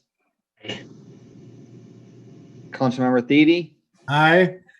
Councilmember Olson, Aye. Mayor Bailey. Aye. So thank you, everybody. We are adjourned. Have a good evening.